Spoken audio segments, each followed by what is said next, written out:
on the ones and twos. Mary, why she bugging?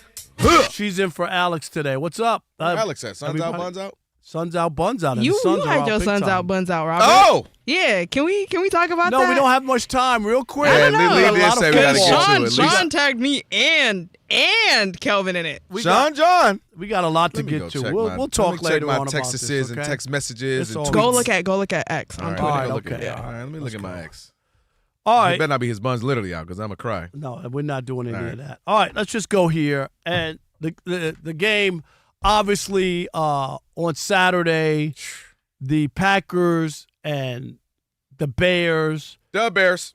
And what a game for the ages. Once again, a Bears score 25 points in a fourth quarter playoff game. Kelvin, 25 points in a fourth quarter in a playoff game? Crazy. They were down 21-3 at the half.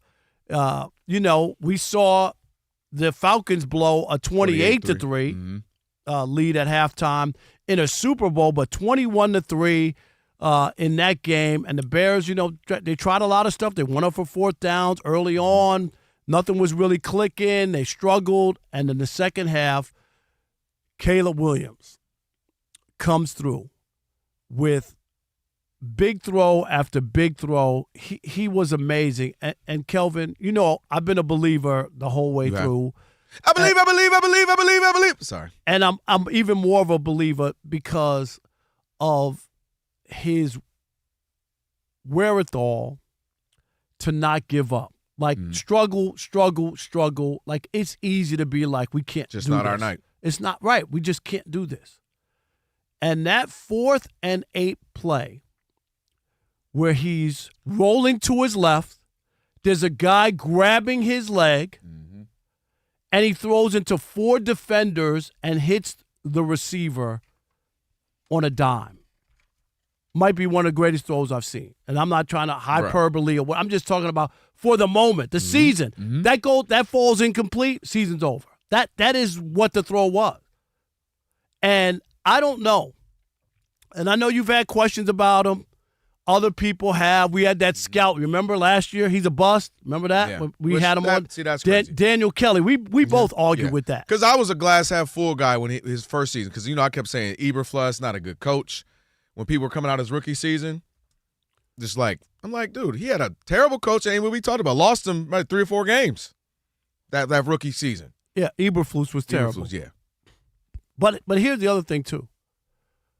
And there were people, let's not forget, the Justin Fields camp who hung signs up there, who did not want Caleb, who was like, we're making a mistake, go draft somebody else, keep Justin Fields, whatever. Where are those people today? They cannot honestly see what they've seen from this guy and this team that refuses. I don't care what the score is. How do you not go into a game confident that you can win any game? You don't want to have to pull every game out, but I'm just saying it's that stuff that I'm really impressed by. But I'm going to say it. I'm a believer. I told you this earlier in the year. I was all the way in on Caleb. There was something about him, and that game just really solidified what I'm looking at. And the scary part is that this is his first year with Ben Johnson. You think he's done learning or growing? That's the scary. I know you do, but you get what I'm saying? This is year 1. He's going to clean up a lot of stuff. They will get better together. Coming off a year like this, it doesn't matter. They can lose on Sunday or whatever, right? And if they win, oh my God. But you know what I'm saying. Like, you have something to build on 1 year together. That's all I'm going to say. So I'm going to work backwards here. The reason why I said I hope you're wrong, but you're obviously right in that, Ben, because not only are you right about Caleb, this is Ben Johnson's first year with him, meaning, let me really see what he is, what he's got, what his talents are, his strengths, his weaknesses. And they're going to get better and better. Because the things that Ben Johnson just having, he was with the Lions for so long, things that he loves, consistency and accuracy. And, Jared Goff is literally leading the league in completion percentage and all that.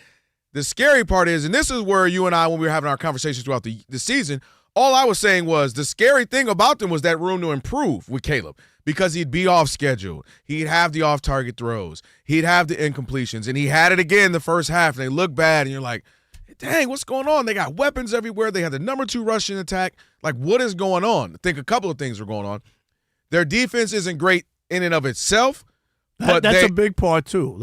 They get turnovers. So if you just look at the numbers, they're not great just defensively as far as stopping the run and stopping the pass. But they were number 1, number 2 in turnovers. So they almost got a few. They got some balls that they got some strips, but it didn't bounce their way. I think the defense became great in the second half of saying, "Hey, we're going to get you the ball back. You guys start making that Caleb magic happen." And he was able to do that. That throw you talk about running full speed left, being chased. A guy on your ankle. Throwing across your body in the 3 or 4 Packers and landing right there on the numbers. That's an all-time playoff throw. Period. I don't care who the person. That was an all-time throw for Caleb. No, that was an all-time throw, period, for the game and season right. on the line. That's amazing the season. throw. And I do think that is what has made, again, him frustrating at times, because I can imagine if you're a OCD-like, buttoned up to the T guy like a Ben Johnson, you're like, you're that guy. You are this guy. And I think that's for times where he would be like, man, if I get 80% of that guy regularly, we're in a good place. So, but they're scary, Rob. Like you said, the Rams are a tough team. So if they lose to the Rams, there's no shame in that. They beat the Rams. They're ahead of schedule. Yep.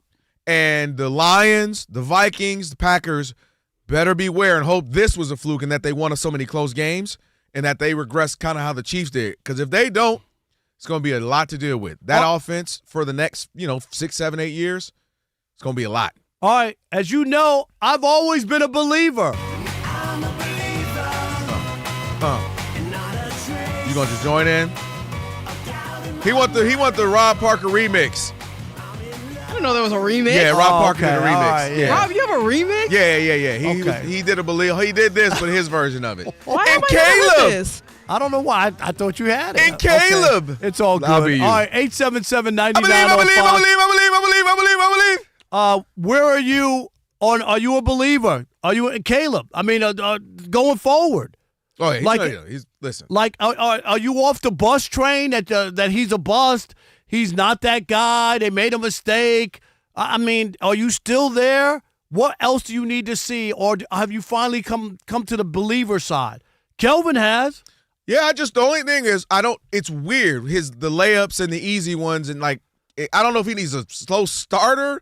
You baseball guy, like some pitchers gotta let me get warmed up. I don't know what that is about him. Yeah. But once he gets rolling and he can make some of the best throws in the league. And that's why he was so highly touted. I'll give him that. There's no denying that. All right, we want to hear from you. 877-99 on Fox. It is The Odd Couple on a Magic City Monday. Rob Parker, Kelvin Washington, right here on Fox Sports Radio. Stick and stay. Unless you believe in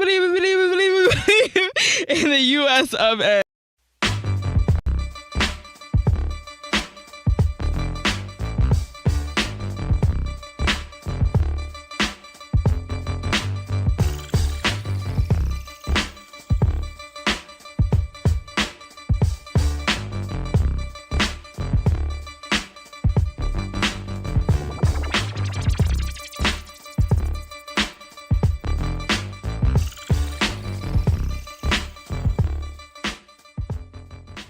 Apparently, LeBron don't get the kind of love because he's finishing right now 15th in NBA All-Star voting behind such superstars as Trailblazers forward Denny Avdija.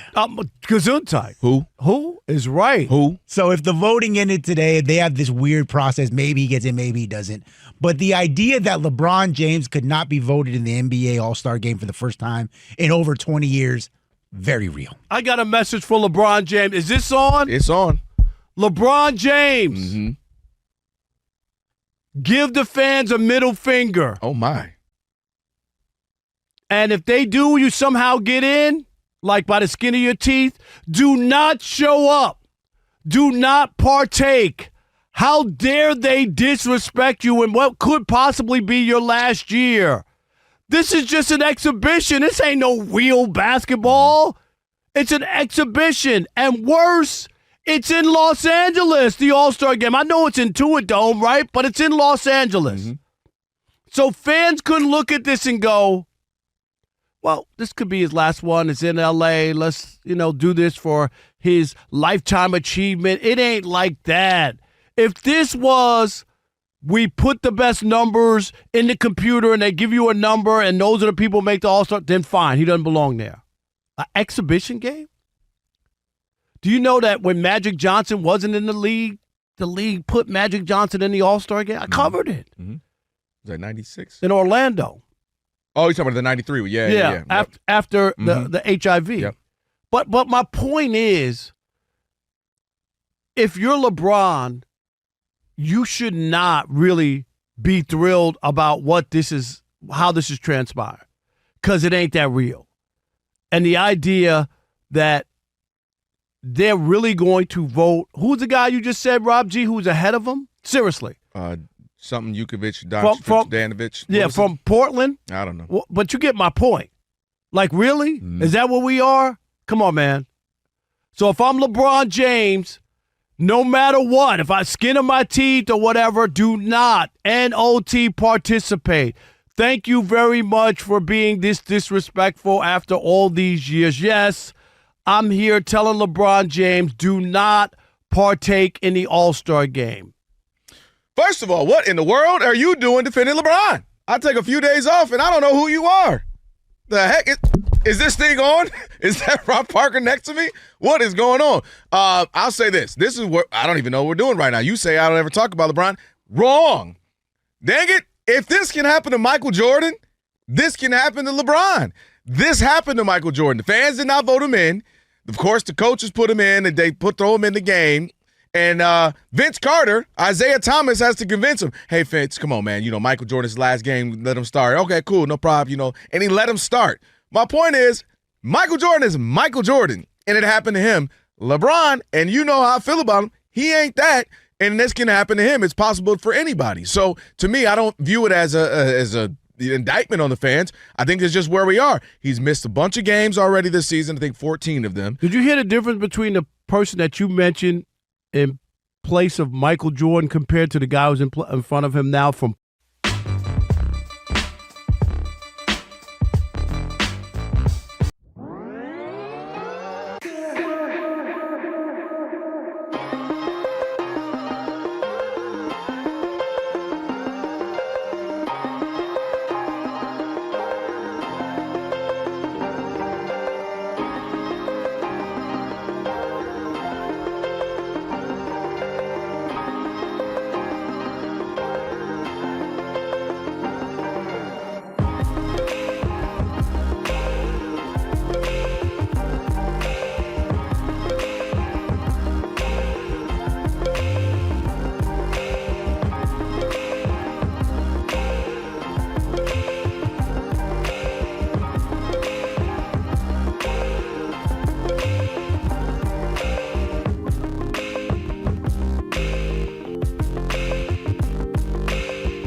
Sports Radio.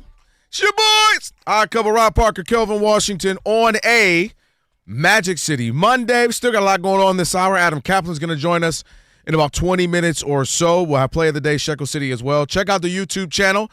We're there simulcasting as always. Just search Odd Couple FSR on YouTube. Search it, like it, share it, thumbs up, all that good stuff. Maybe Lee can read some comments later on as well. So go check out the YouTube page. All right, 877-99 on Fox.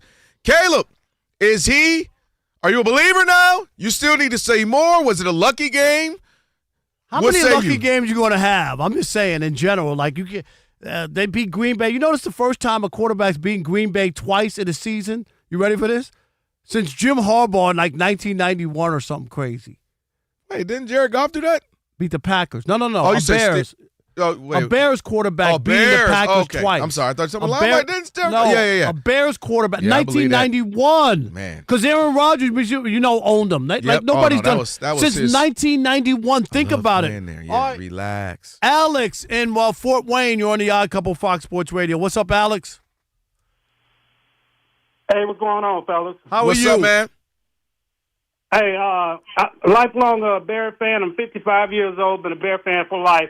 And I wanted to tell you, I saw Caleb Williams play the Colts in person, and what the cameras didn't pick up, of course, they had Eberflus, so that was horrible. Right. But what the cameras don't pick up is what you see after the play and before the play and his movements and everything. So that's how I was a believer, and right now it's giving everybody a heart attack and they even have a meme of Sanford and Son with the music.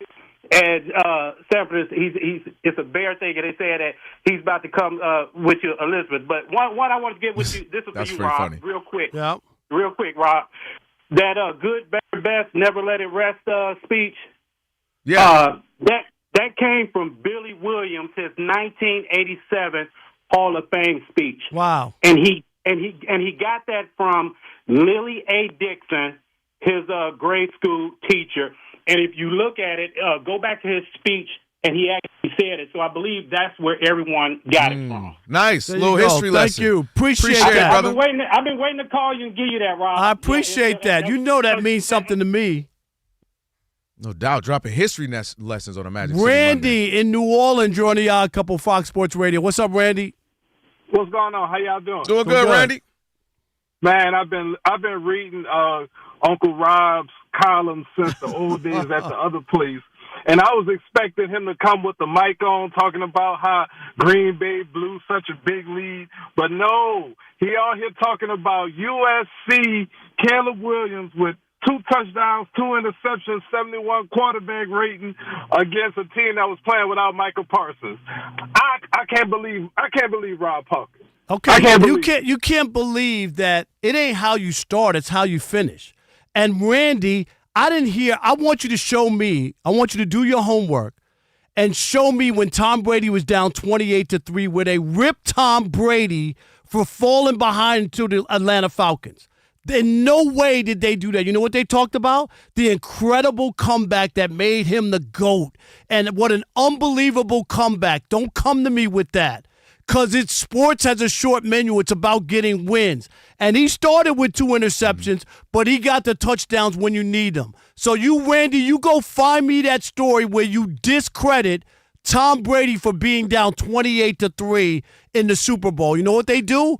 They crowned Tom Brady for being down 28-3. You know why? Because the end result was what, Kelvin? It was a win. They won. It was a win. That they won. Don't give me that. I do want you to say the Packers coughed it up or choked it. That was a choke job. Okay, good. He still has to make the plays, but it's a choke job. I'm going to talk about LaFleur later on in the show. Listen. All right, we're on the same page. Don't get me wrong. One more, real quick. Dion in Texas, you're on the Odd Couple Fox Sports Radio. What's up, Dion? Hey, what's up, guys? Thanks for having me. It was a great weekend of football, minus that last one. Right, that was a dud last night. Yeah. That was a dud. I actually watched some NBA, but we got a good one tonight. All I'll say is this. I root for players. I don't have a team. I'm from that third world country of Mississippi. So I don't necessarily have a team. I understand that. Natchez, Mississippi. I've been there. Yeah, absolutely. You sure have. All I can say is this, that I do like his growth and development. I love his intangibles that he have. He is a true leader. They have a franchise quarterback. Green Bay, Chicago has led Green Bay in 3 games for 1 minute and 48 seconds in 3 games and got 2 wins. That's crazy. That is crazy. So a lot of things had to go in the wrong direction for Chicago to win. I will say we just be cautioned. 13 wins for LaFleur his first 3 years, and now they talk about having his job. So things can go the other way in a very short time. Nobody's saying that, but let's celebrate it now. Of course that could happen, and there's no doubt about it. But that's after 7 years of not being able to get to the next step. All right. Still got a lot left on the other side. We got to get you set on Play of the Day in Shekel City. Adam Caplan and Adam as well, Caplan coming up in a few minutes as well. Right now, Steven Sager getting you set on what's trending. Hey, Steve. Hey there. Looking forward to football tonight and wild card weekend. Houston at Pittsburgh. Winner goes to New England on Sunday for the divisional playoffs. Steelers wide receiver DK Metcalf back from the 2-game suspension. Quarterback of the Rams, Matthew Stafford, will play this Sunday at Chicago despite a sprained index finger suffered last Saturday. Wide receiver Gabe Davis has a torn ACL. He was hurt for the Bills yesterday. He just came back in November from a knee injury. And wide receiver Joshua Palmer just went on IR. Wide receiver of Buffalo Curtis Samuel is due to return to practice this week, as is defensive tackle Ed Oliver. New England star defensive back Christian Gonzalez is in concussion protocol. Former Ravens coach John Harbaugh interviewed with the Falcons today. College football's national title game is a week from tonight, Indiana at Miami. To college hoops, Michigan dropped to number 4 in the new men's basketball poll. Arizona is still number 1. To the NBA, Minnesota's Anthony Edwards will not play tomorrow due to his foot injury. Rudy Gobert of the Timberwolves will have to sit out Tuesday after a 5th flagrant foul of the season, or 6 points, I should say. All-star voting continues through this Wednesday, by the way. Underway, the Utah Jazz out to a 23-6 lead at Cleveland in the first quarter. About to start Boston at Indiana. And Boston star player Jaylen Brown had some choice comments for the refs after a game over the weekend. He was predictably fined $35,000 for that. NHL Columbus fired coach Dean Evison, replaced by Rick Bowness. Back to you. Hey, thank you so much, Steve. Appreciate it. Odd couple, Rob Parker, Kelvin Washington on a Magic City Monday. It is now time for your Tire Rack Play of the Day. Caleb in the gun, Swift to his left, snap back, 4-man rush, Caleb with a double move, throw down the left sideline, DJ Moore inside the 5, end zone, touchdown Bears! They've taken the lead on the Packers with 1:43 to go, 25 yards, the same connection, week 16, a walk-off win, this connection, a 3-point lead, wow! All right, there you have it, your Tire Rack Play of the Day, brought to you by Tire Rack. That was Bears Radio Network there. For over 40 years, Tire Rack's been helping customers find the right tires. For how, for what, and for where they drive, ship fast and free, backed by free road hazard protection, with convenient installation options like mobile tire installation. TireRack.com is the way tire buying should be. And I'm a believer. Then I saw his toss. I'm a believer. His toss is crazy. For the trace. From bottom of my mind. I'm in love with Caleb. I'm a believer. I couldn't leave him if I tried. Oh, my. You know I am. Gosh. All right, guess what? Oh, wow. It's time now for Shekel City.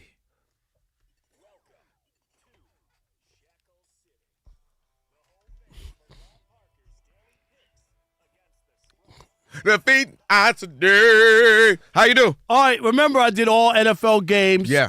So I was 3-2. Nice. Over the weekend.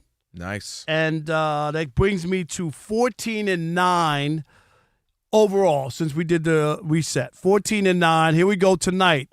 I'm taking the Steelers +3 at home. I expect the Steelers to win the game. Get out of the schneid. They haven't won a playoff game since 16? Yeah, 18. 18? 18. It's been a while. Yeah. I got them at home in the cold in Pittsburgh +3. That 9-game winning streak comes to a halt. I also got the Nets are taking on the Mavericks. I got Dallas -3 hosting Brooklyn. I also got the Clippers -4.5. They host the Hornets tonight here in Los Angeles. So, again, Steelers +3, Mavericks -3, Clippers -4.5. And remember, Kelvin. Okay, what's that? I'm not telling you who to bet on. I'm telling you who I bet on. Real quick before we break, you know how this happens in sports. There's teams who are beloved, they're blue bloods, and they kind of have sucked for a while. The Bears being good was good for football. Just seeing that crowd, the energy. It's like when the Knicks are good in the NBA. You're like, man, this feels right. Even if you hate the team or you love them or you hate, just if you're a rival, it's just good to have certain teams doing well. So I got to give it to you. I was watching that game, like just seeing Chicago, that city be excited was kind of cool to see. Yeah. You know what I mean? No doubt. That's a scary combination, though. Ben Johnson gets the best out of Caleb Williams for 7. I hope he keeps having that little struggle there.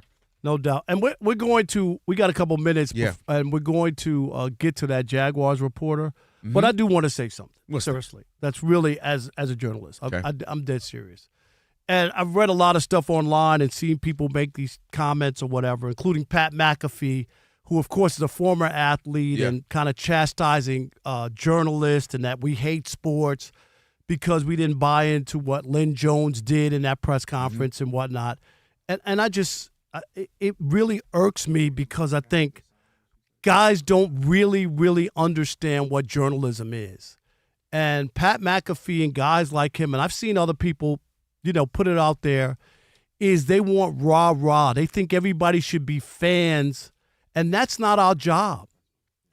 That's not our job to be fans. That's not what we do. If he had an ounce of journalism or went to a journalism school as a journalism professor at USC, as a guy who's been in the business for 40 years, you're not supposed to be a part of the story. You're supposed to challenge and ask questions. I would say to him, what was the question that she asked? Because she didn't ask a question. And we'll get even more into that. But I'm just saying, this is a public service announcement for people who watch Pat McAfee and guys like this and the former athletes and those people. They're entertainers, and they got entertainment. They don't have real information. When you pay your guests like Aaron Rodgers and Nick Saban and all your friends are on the set and all that, that's entertainment. That's not journalism, which is fine if that's what you want. But don't let these guys try to fool you and think that they're offering some honest, real opinion. They're not. They're supposed to be balanced. They're supposed to be, we all watch our shows, we watch entertaining shows, and it's fun, but there's a time and a place for that, and there's a time and a place for real journalism. So I do think the problem, Rob, and this is why I think there's a great balance on this show with you and I, because sometimes you'll say, well, what is going on? I say, look, man, you got to understand, the social media world. And sometimes I'm like, you're like, no, but journalism, we need.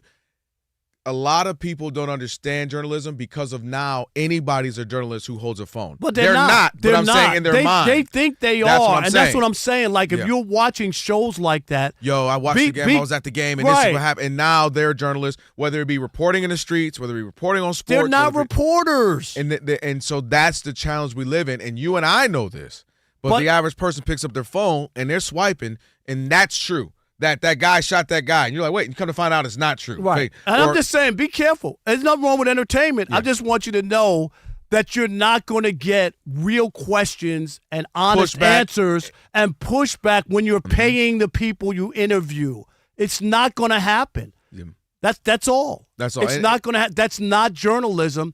And the idea that reporters hate sports because we're being honest about what happened or talking about it. The same way people get credit for when they win and get the hype. When you lose, there's questions that need to be answered. That's all. And it's supposed to be impartiality. You're not supposed to be. It's supposed to be impartial, unbiased. That's what news. That's what sports. That's what these types of things are supposed to be. So you're getting nothing but facts and interesting questions and different perspectives. That's supposed to be what it is. We'll have a longer conversation on that coming up next hour as well. So we're going to take a quick break. Coming back, Adam Caplan. We'll get you ready for, again, we got this game on Monday Night Football, a playoff edition, and what we saw over the weekend, and even maybe a little bit what we expect coming up next weekend as well. It is The Odd Couple, Rob and Kelvin on the Magic City Monday. Stick with your boys, Fox Sports.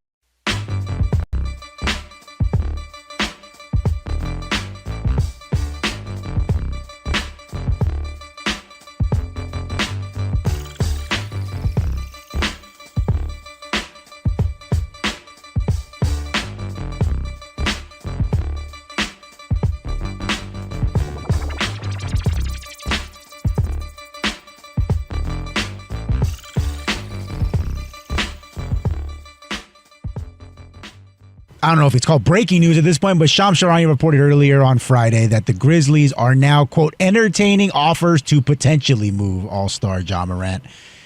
Ja Morant's 26 years old, under contract through the 27-28 season. Key thing, though, he's eligible for a massive extension. So whatever team that acquires him, you'd have to assume they're doing so to keep him long-term. Problem is, you alluded to, he had a lot of off-the-court issues a couple of years ago, and he is in the midst of what is easily the worst season of his career. 19 points a game, 7.5 assists, shooting a career-low 40% from the field, 20% from three, and in fact, the Grizzlies are not a great team. Are 10-9 without him this season and 6-12 when he plays. I have no interest in him. And you know what? I think the Grizzlies, they made a mistake. Because when he came back and he had the second incident with the gun, and the after being suspended, that's probably when they should have called around and said, hey, anybody interested, do it nice and quiet, and then he should have been traded. Because you wait too long, and now look at what you have. You have a mess on your hands, and forget about the off the course. He's not playing well. So you wonder, is he really committed to it? How much he really is into, you know what I mean? Like, has he lost his zest or for basketball? Like you hear players talking about that. Like, I don't like basketball like that anymore. I lost my passion for the game or whatever. I just got to question it now because he's not the same player. And then I don't know what team is going to take him off your hands with the idea of having to pay him. Now, I've seen big players with contracts get picked up, right? But the contract has already been signed, and you're just hoping, you know what I mean, to get something out of him. This, you have to give him fresh, new money. And I don't know. Who's going to give him fresh, new money? That's the issue. Maybe the Wizards and pair him with Trae Young. I mean, I don't know. Maybe it's you call it the Sacramento Kings, Siberia. I think what's disappointing in this is a couple of things. There was a point throughout his career where his team, when he would go down with injuries or when he would go down because of being John Wick, not John Wick, and the team would still play well without him. Like, there was a period where I think they were like 33-8 without him or something crazy a couple, 2-3 years ago. And then you look at, of course, this season, as Rob G just mentioned. Hey, they're 10-9 without him, which isn't great, but it's above 500, and they're 6-12 with him. And I think what's damning, Rob, you know this. Look, I go through a lot of my personal life. You go through a lot in your personal life, professional lives as well. But you try to still bring it on air, right? Or teaching at USC, or in my case, TV with Spectrum News 1. You try to still push through, bring your A game. When things aren't going well, A game. When things are going good, A game. And that's one of the things I loved about Kobe Bryant. He was going through hell, but he was able to compartmentalize. And I say that to say, just because you're going through a lot, Ja, with the team, you're not happy, it shouldn't reflect on the court. And that's what's troubling, is that he's not playing well. He seems disinterested. He's already talked about, somebody asked him, are you having fun? He said, I ain't having fun. It's not enjoyable. And as a professional, dude, this thing is a roller coaster ride. And it ain't always going to be fun. And everything isn't always going to be perfectly idealistic. Sometimes it's going to be in a funk. But the idea that you're not playing hard, you're not performing, you're not showing up for your team, that's what disturbs me. And if I'm a buyer in this thing, I would say, because what if in a year something doesn't go right? What if we try to pair him with a superstar and it just isn't working out? Is that how he's going to reply? Is that will that be his response? So that's, to me, the most damning part of all this, is the lack of professionalism off the field with the whole John Wick and all that stuff, the guns, to then now on the field when things are going your way. I see how it's reflected on the court, and I don't like that. I don't know what to make. It's amazing. Is he redeemable, Rob? He's only 26, I guess 26, 27. No. And the reason I'm going to say that is because of the amount of money you have to pay him. That's the issue. Like, if he had to rework himself, go to a team, right, build himself back up, show his passion for the game, regain his – the guy's too young. He can still play. That's not the issue, but he's not playing well. Do that first and regain people as far as his ability and the off-the-field stuff, and just be a young guy who's thrilled to be in the NBA, you know what I mean, and having fun and getting back to that guy.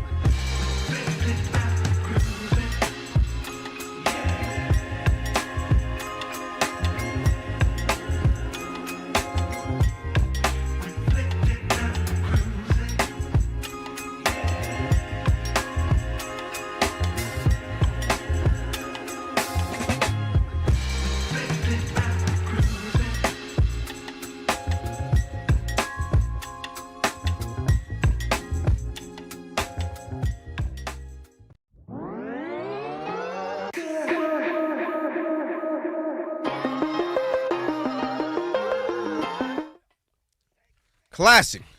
It is the Odd Couple, Rob Parker, Kelvin Washington, on a Magic City Monday. Aleve is here to help you keep your New Year's resolutions on track. With up to 12 hours of body pain relief per dose, Aleve keeps you moving with long-lasting body pain relief so that you can achieve your goals. Use as directed for minor aches and pains. Everybody still on their New Year resolution doing all right, or are you just doing the towel already? Lee said he just threw it in already. All right. We are joined now by our man, Adam Caplan, Fox Sports Radio NFL insider, Caplan NFL on X. Give him a follow. Always got some pointed and insight there. Adam, what's up, man? Happy New Year to you. What's happening? Guys, same to you. Right. First time I guess I've talked to you guys since the New Year. Yes, absolutely. Yeah, in case he was wondering, either one of you, Adam or Rob, I look like DK Metcalf with my shirt off. They're showing them right now. Yeah, really? okay. Just because so you knew. Adam, no chance in just hell. So you guys no knew. chance in hell. I'm just saying. Elijah, turn off YouTube. They don't need to see. Was that your New Year resolution to get in that kind of shape or what? No, man? just to tell people about it. Yeah, often, okay. right? That's what's the point if I ain't gonna flaunt it, Adam? Adam, let's start with the game tonight. Yes, sir.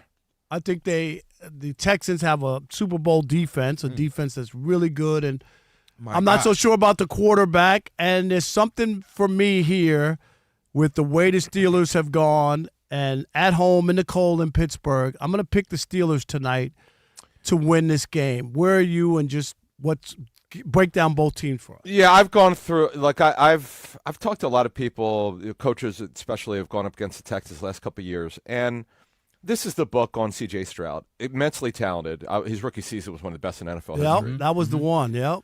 And then him and Bobby Slowick, who was the OC, I'm told they did not connect very well by a source close to the situation. And D'Amico Ryans got wind of it and kind of was taken aback, I think, and felt that they could not continue to work with him, Bobby Slowick, and they fired him.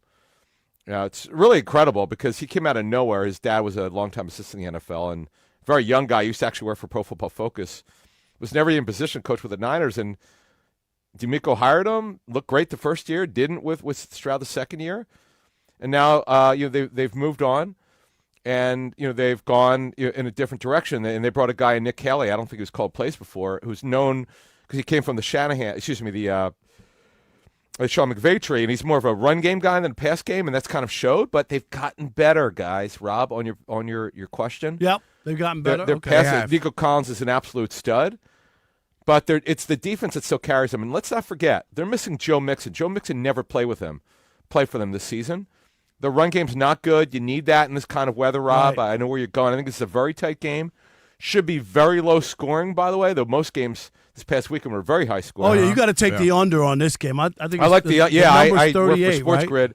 Yeah, I didn't give that today, but if they had asked me about the game tonight, I would have said play the under. It's really, and by the way, one reason why you saw the Bears game go way over when it had an under total. Right. One thing, and Rob, I saw you on social media talk about Caleb Williams. We can get into that. Yeah, we will definitely. Yeah, please, absolutely. Because I got a lot of thoughts, and I know where you're going with that, and I got some stuff that nobody knows. Okay, great. But I got to tell you, when you look at these playoffs, there's an urgency, and the Bears were getting absolutely smoked, and then you saw what happened.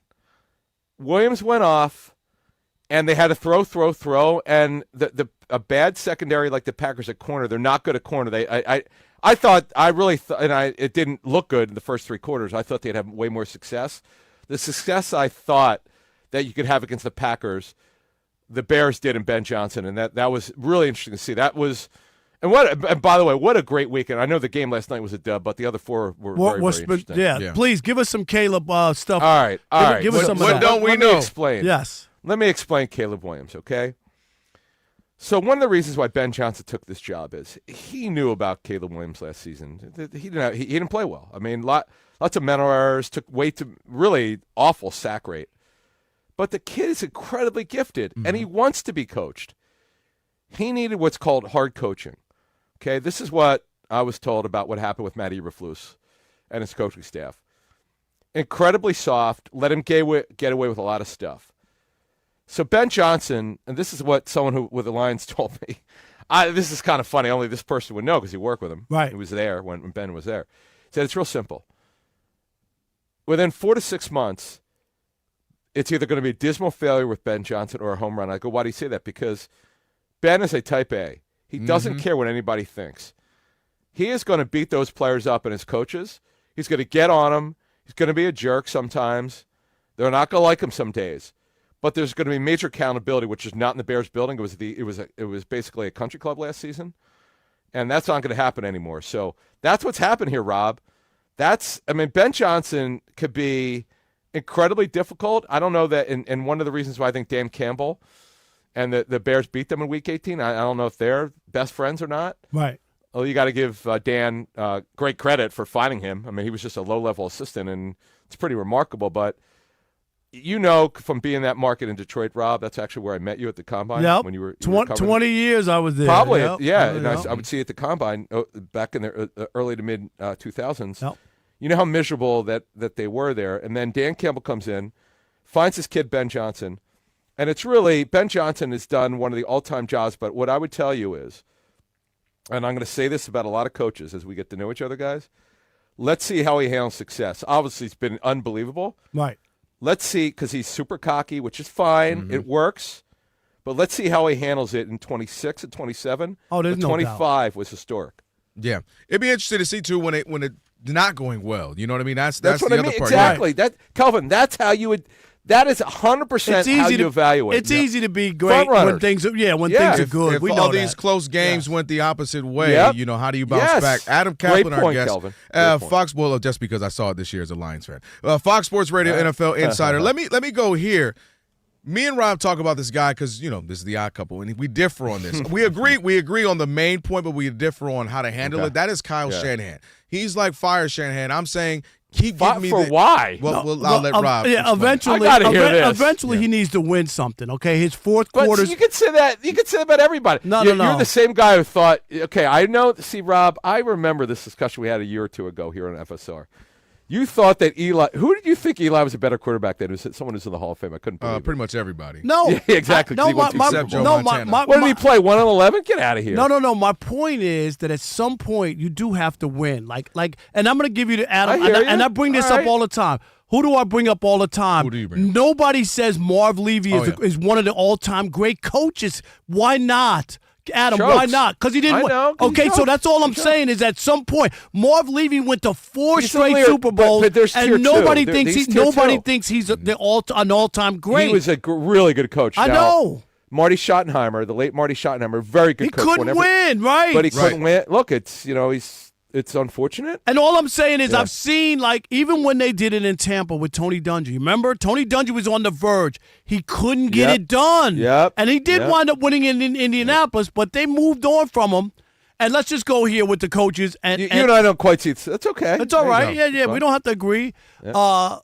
John Harbaugh. I was calling for him to be fired, Kelvin, after week 1, after they blew that game in Buffalo. I'm not even kidding you. Week 1. After week 1. I was. Really? He really was. And now everybody and their uncle's saying how great he is. He's the greatest coach in the league and all that. He's won a Super Bowl. He's a very good coach. But there's a lot of bad stuff going on with that team and with those talent as well. Come on. Okay.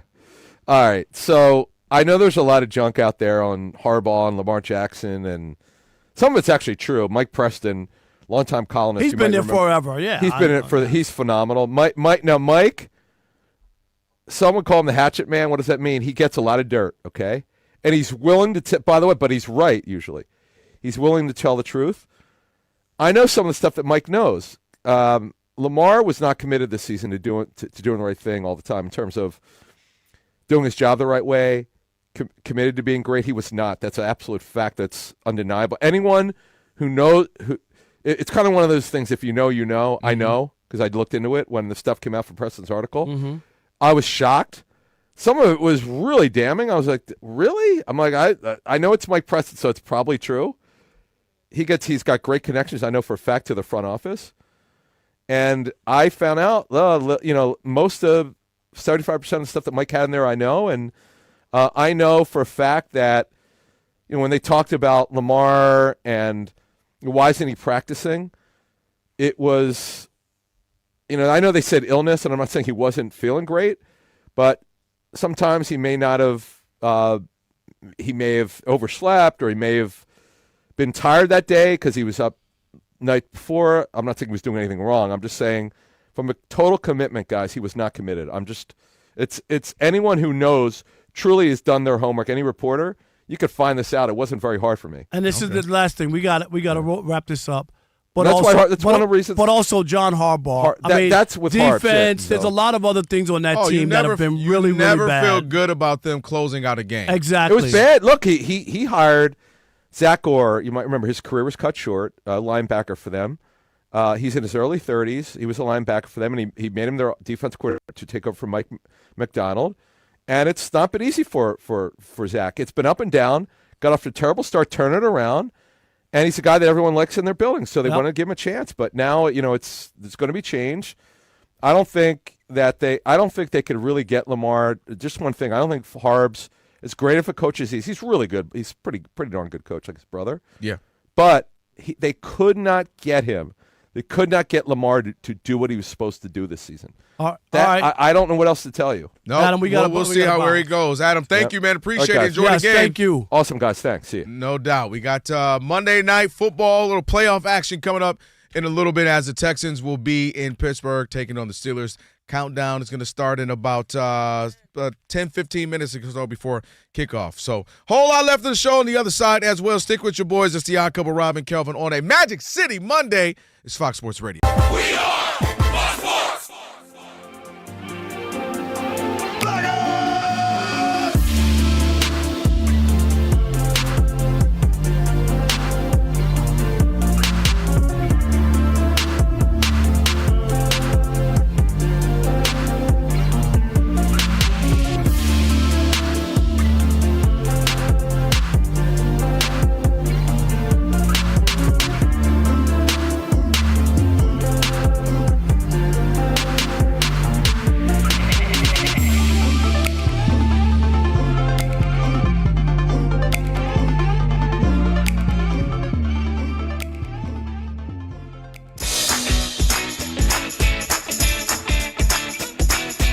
It's the Odd Couple. You know what time it is. It's your boys. Let's get it.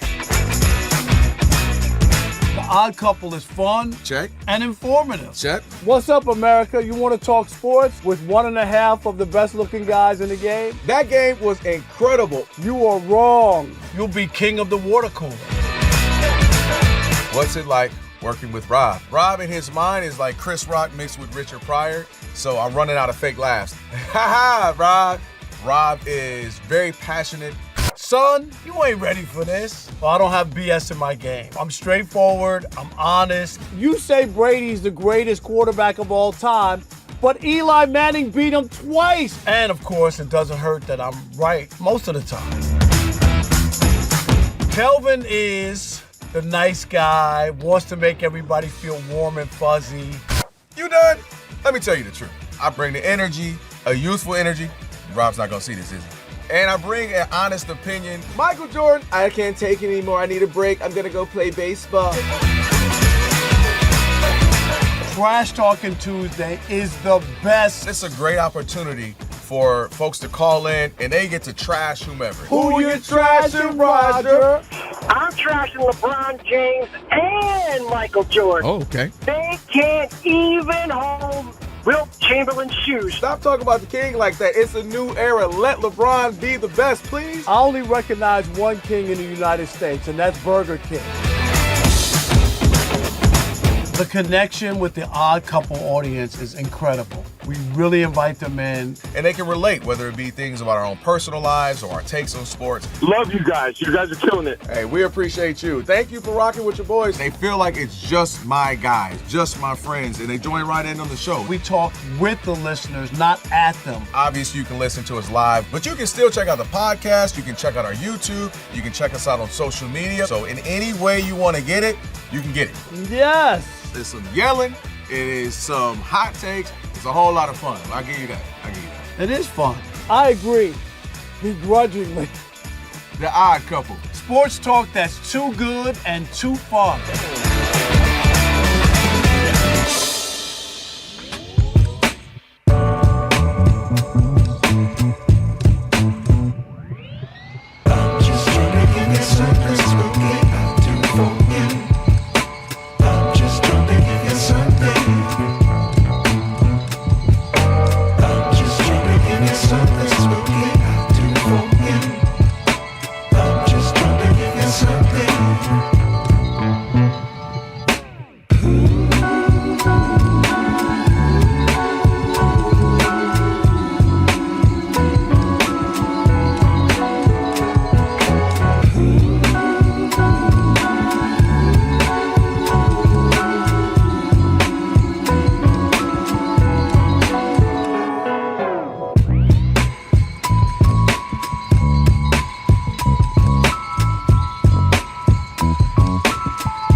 Coming up tonight, the end of the wild card weekend in the NFL. The Texans, winners of 9 straight, play at Pittsburgh. Tonight's winner goes to New England Sunday for the divisional playoffs. New England star defensive back Christian Gonzalez is in concussion protocol. Former Ravens head coach John Harbaugh interviewed with the Falcons today after chatting with the Giants yesterday. Rams quarterback Matthew Stafford will play this Sunday at Chicago despite a sprained index finger. Bills wide receiver Gabe Davis suffered a torn ACL yesterday. College football's national title game is a week from tonight, Indiana at Miami. Quarterback Dylan Raiola is transferring from Nebraska to Oregon. Arizona State QB Sam Leavitt will reportedly transfer to LSU. In the NBA, Utah led at Cleveland 21-4 in the first quarter. It's now mid-second quarter, the Jazz leading 50-43 against the Cavaliers. I'm Steve DeSager.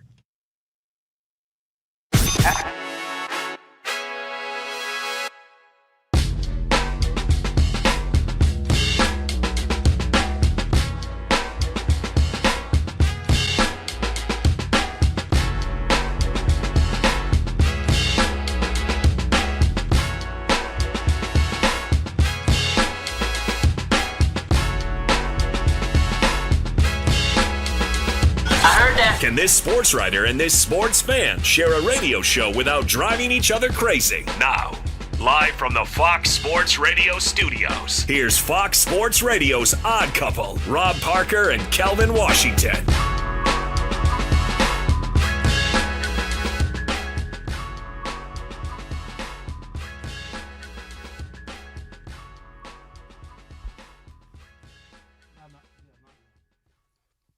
All right, it is the Odd Couple. Hour number 2 here on a Magic City Monday.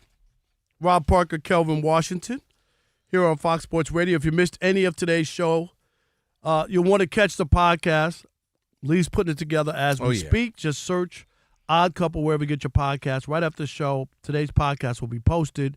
And, of course, be sure to follow the podcast, rate it at least 5 stars because we're worth it. And they ain't got 6 stars? Just 5? Just 5. Okay. And you could provide a review. Again, just search Odd Couple wherever you get your podcast, and you'll find today's full show and a best-of version posted right after we get off the air. Also, can't wait to hear from TJ Houshmandzadeh, the former Pro Bowl wide receiver and, of course, co-host of Up On Game. We'll do that, much more. And then we're going to get into that. Lynn Jones, the Jaguars, the reporter for the Jacksonville Free Press down there. Get into that. We'll get into that. Give us some more meat, just your thoughts or whatever. We'll do that. I know it's Magic City Monday, but relax. Okay, we'll do that and much more. Okay, so we're going to first talk about the Steelers. The Texans is about to kick off. 12 minutes and 35 seconds the game kickoff will happen in the last game of Week 1. Texans are favored -3, which I think is that's about where I have it. It might be 4 that I have them win. I'll say 23. It'll be 23-19. No, 24-20. 24-20. Okay. That's a little too high scoring on these teams. I don't know if it's going to be that. Yeah. My point is, I think the kryptonite for the Steelers would be getting pressure on Aaron Rodgers. He just because where he is in his career. Like, he can't move like he used to. And I think this is the worst draw in that regard. I think there's some other teams that could have fared better, like the Bills. You can move the ball on the Bills. Some other teams in the AFC, but I just think that defense, those two defense, and Hunter and Anderson on the ends for the Texans, that might be too much. What do you got? Who you got? I got the Steelers winning their first playoff game. Since 2018? 2017 is the score I have. Oh, 2017. Close. No, 2017 score. You think C.J. Stroud doesn't get it done? Yeah, we just watched the 4 out of 5 of the ESPN analysts who were there. That was actually shocking. In Pittsburgh, picked the Steelers. Split a little bit more. We get to Ryan Clark because he played for the Steelers, so you could even throw his out, and it's still 3 out of the 4, right? Who are non-Steelers. Are we throwing out your boy? Who? Sass? Stephen A. Smith? Why? Because he's a Steelers fan. Is he? And he's a Steelers fan? Yeah, he always talk about him. He's a Steelers fan. I don't. Yeah, he's a big stuff. I don't even know that. Okay, Yeah. if he is, Let me but Ryan, let me put me in the group chat. But Ryan Clark played there. He had no choice. So, right, exactly. So of course he's waving a towel, going crazy. he wants to be able to go back to Pittsburgh and get a free meal or a beer. Okay, I'll give him credit. He is more. He's one of the more critical players who are more critical of their former teams than most. I'll give him that. Right. But C.J. Stroud is showing it right now. Then the Texans have been on a roll though. Except for when it comes on the road playoff games. 0-6 have never won a road playoff game. I just think Pittsburgh, outside the cold, there's a lot of stuff going there, and I see it. The Texans, if I would have told you that they would finish 12-5 and winners of 9, you would have told me I was crazy. 12-5? And that they'd actually finish second in their division? Not to the Colts, who started off like 8-1 or whatever it was. To the Jags, who were 13-4. This was a wild NFL season. But also, too, 7 of those 9 wins, 1-score games, so they're always close. You talking about the Bears? No. Oh, the Texans. The Texans. Why can't you say the Bears? Because the best with the Bears. They keep winning those last second games. Oh, yeah. But I'm saying that's sports, though, man, especially in football. That's just I've always said to you, most games are decided by 5 or 6 points or less. That's the nature. That's what makes the NFL in the situation, because most of the time the games are close, so it keeps you, and that's why, like from a betting standpoint, it's big because those games are really always close or right around there. If these games were decided by 10 points or more, you just wouldn't have the same kind of thing. So that'll be interesting to see. Keep you updated on that throughout the game. About 9 minutes till kickoff there.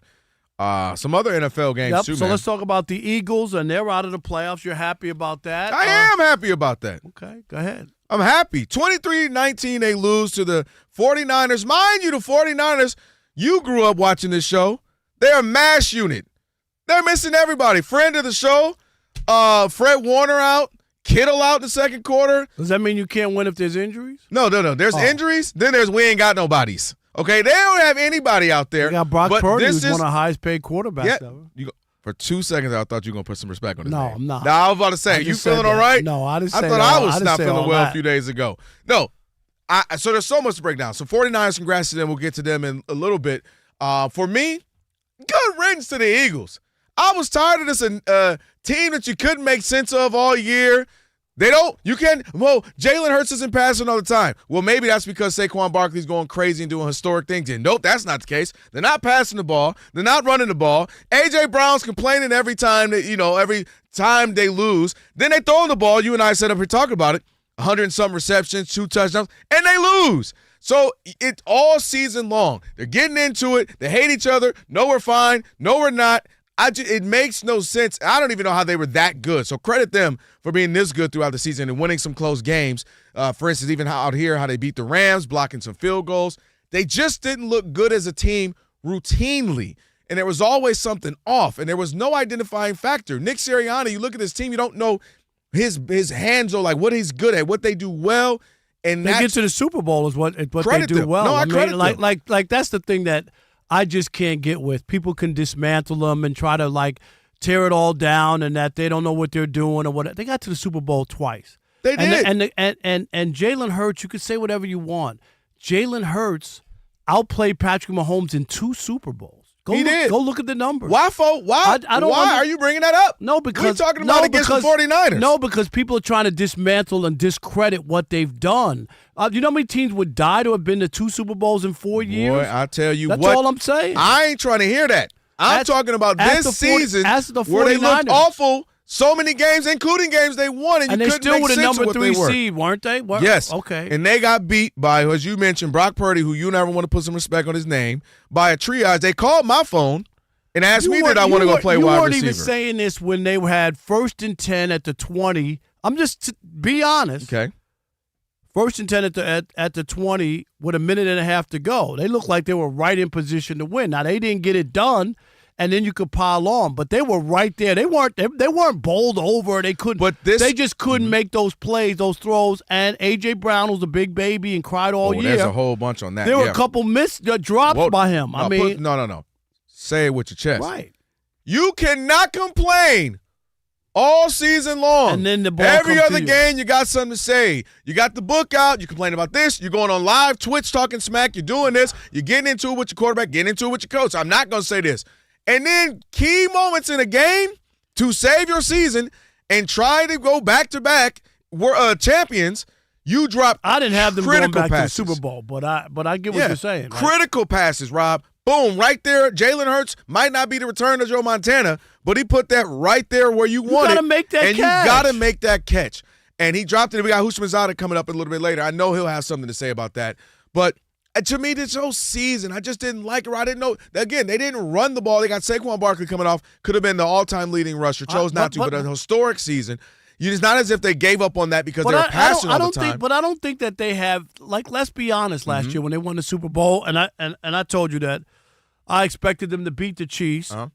They had the best offensive and defensive line. Oh, they were grown men. No, they were grown men. They didn't have that anymore. Like, I'm dead serious. But they did. They did at times. Not what they had their Super Bowl season. You know what they were like?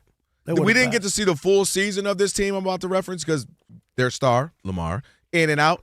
They were very, very much like the Ravens, where every game something wouldn't be off. Like, oh, we can't pass the ball, we can't do anything, Jalen Hurts look bad. Or last game, Jalen Hurts balling out, A.J. Brown's got 100-something yards, but the defense is letting up, or they can't rush it. Saquon's running around with 40 yards, and they just or they don't close out a game well, or they by the hair on the chin, they win this one. They were just a weird team. It kind of reminded me of the Ravens, where you're like, okay, I put up 40 points and you lose. Or the defense is balling, but 40 Lamar's points off. on the road. Right. I mean, and your defense playing great now the last few weeks, but now Lamar's off a little bit. And now this is going great. Did you forget you got Derrick Henry back there? Okay, Derrick Henry's going crazy, but he fumbled. Like, it was always something, and the Eagles were like that. To their credit, they won a handful more of those closer games, and hence why they got the record they got. Right. But I just think this wouldn't have made sense for me, Rob, had they made it all the way to the NFC Championship or the Super Bowl again. Not saying they had to win it, but just I'd have been like, dude, they weren't a good team. Everywhere you walk away, every week you walked away like, who's mad at who? Who's arguing? Is Sirianni mad at this player? Is this player mad at him? I've seen teams like that. I mean, and I don't want to go too far back, but the Yankees won back-to-back World Series. They fought all the time. The manager, Reggie Jackson. Billy Martin. I'm just saying, like, sometimes that kind of chaos when you have the players. Now, when you're not making the same plays, and you're right, Saquon wasn't the same runner, and a lot of different things. Did he decline, or is it just, like, what changed for them? It is. Yeah, caught me off guard, too. But, so anyway. They're polar bears in Pittsburgh? I'm just saying. I'm not dealing with you today. I'm just saying. I'm not dealing with you today. Just trying to, make sure people are feeling very patriotic, okay? Lee, are you with me on that, Lee? That the Eagle, I was good riddance. I'm over them all the up and down, and we hate it, we love it's this, we're not. He's just mad because the Lions didn't get to the Super Bowl, and they've been to two. No, I'm not mad at that. That's what I'm mad about. No, I was mad at that weeks ago. I'm not mad at that anymore. No, and I think it's remarkable, real quickly, that the 49ers, how they keep doing this with whomever, whether it be quarterbacks, whether it be Mac Jones, We'll see how long that lasts. You say that, and I understand that. DeMarcus Robinson yesterday, man, he was looking great in that first drive. They always got somebody. It's always next man up. Saying. And the Eagles, once you take something away from them, they crumble. Oh, by the way, this is what I mean by that offensive coordinator and Nick Sirianni. Dude, all season, even our Eagles fans who will listen to our show will call in and say, hey, it's not Jalen Hurts, or it's not this, it's the offense, what they're calling, it's the play structure. And when you watch that 4th and 11, whatever it was, dude, I was listening to all the great pundits and analytics and ex-players who know this stuff. They said that was the most basic, rudimentary, elementary play. Hey, let's just run 4 verticals. Rob, every last receiver just ran straight. It wasn't 4th and 41. It was 4th and 11. They didn't no crossing routes, no hitch and goes. Try to get somebody open. Yeah, it was just hike. And that's what they've been all season. And they, to me, are underutilizing Jalen Hurts. You're right. He looks great when actually is more on his shoulders. When he's passing, when he's running, when he's showing you the full talent that he has. To me, they're underutilizing how good he is. All right, 877-99 on Fox. 877-996-6369. Two things. Are you happy like Kelvin is that they're out, the Eagles? And good riddance. What do you do to get this thing turned around? Do you need to fire the coach? Do you need to get rid of the quarterback? What do you do if you're an Eagles fan or you like the Eagles or whatever to get this thing turned around? We'll do that coming up 877-99 on Fox. It is The Odd Couple on a Magic City Monday. Rob Parker, Kelvin Washington. Right here on Fox Sports Radio, and you know what you need to do. Stick and stay. America.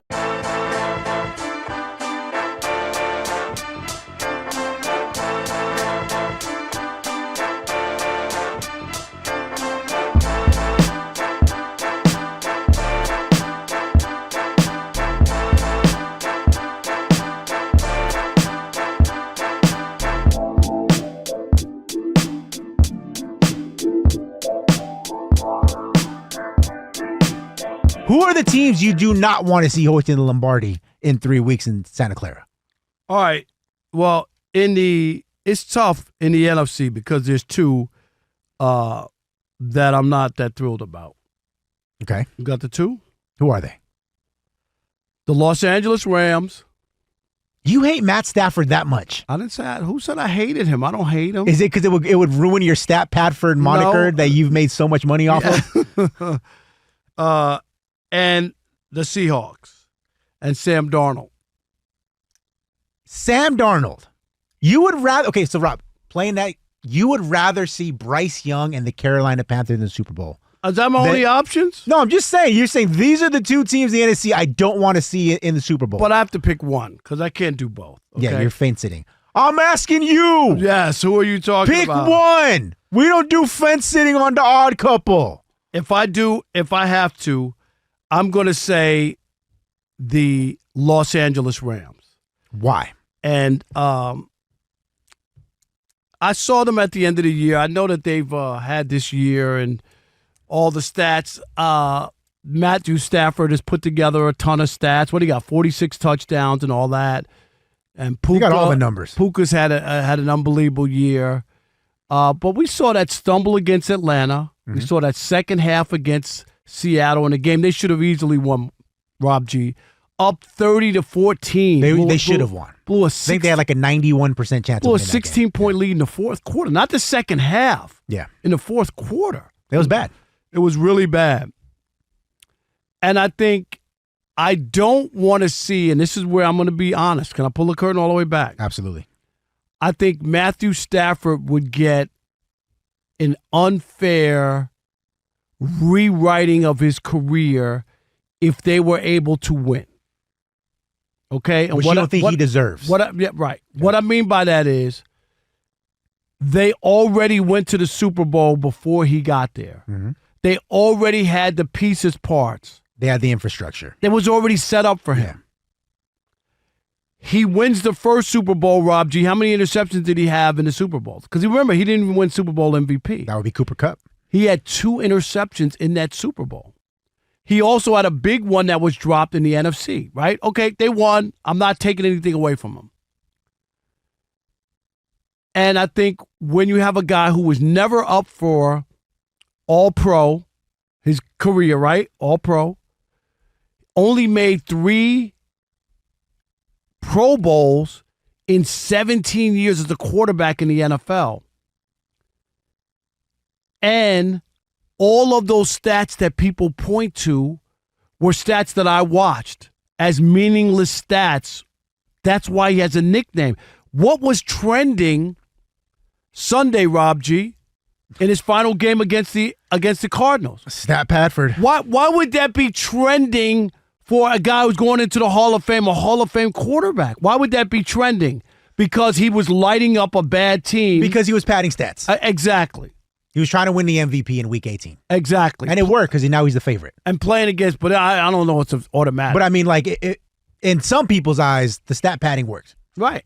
But if you really looked at it, in those other 2 games where it was really important, it didn't happen. And he had that really bad 3-interception game against the Falcons. So I think that would be one team. And the second would be the Broncos. In the AFC. Don't want to see the Broncos, and that's because I think Sean Payton is too smug, Sean Payton, the way he treated Russell Wilson really bothered me, the way he disrespected him and what that guy had done in the league, Rob G. Mm-hmm. And remember, people make it like he's a genius and he invented football. He's also the guy who suspended over Bounty Gate, sending his players out to hurt Don't people. talk about that. Nobody talks about that with Sean Payton. So I'm not a Sean Payton guy, and I'm not a Matt Stafford guy. So those are the two, if I could say, two teams I don't want to get to the Super Bowl because it enhances their story. Sure. Sean Payton's already won one Super Bowl. Matt's already won one. Yep. If those guys get another one, it changes the conversation and the narrative. Okay. So if I remove the Carolina Panthers, that's why I was giving you a hard time with that, because I don't think they deserve to be in the playoffs, right? Because they're 8-9. But take them off the but table. they beat the Rams down there, which is but then crazy. they also lost a winner-take-all game and still got in because of some backdoor cover I get with the Falcons. So take them off the table. I'm with you on the Broncos in the AFC. I do not, other than the Sean Payton stuff, which you so eloquently put, I'm not a Sean Payton guy. You've known that for a while. I don't need to see the 26th rated quarterback and a middle-of-the-road offense in the Super Bowl in a game that's going to be 13-7 and you're going to win on the last-second field goal one way or the other. Like, if you watch football and you don't just look at the end, I know all you say is short menu wins and losses. If you watch football, you cannot say with a straight face the Denver Broncos are the best team in the AFC. No, they had a lot of that Chiefs magic from a year ago. Where everybody knew watching the games this that they team weren't is not the as best good team. as the record. And did we not say that all year with the Chiefs last year? Mm-hmm.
It is the Odd Couple, Rob Parker, Kelvin Washington, on in Magic City Monday.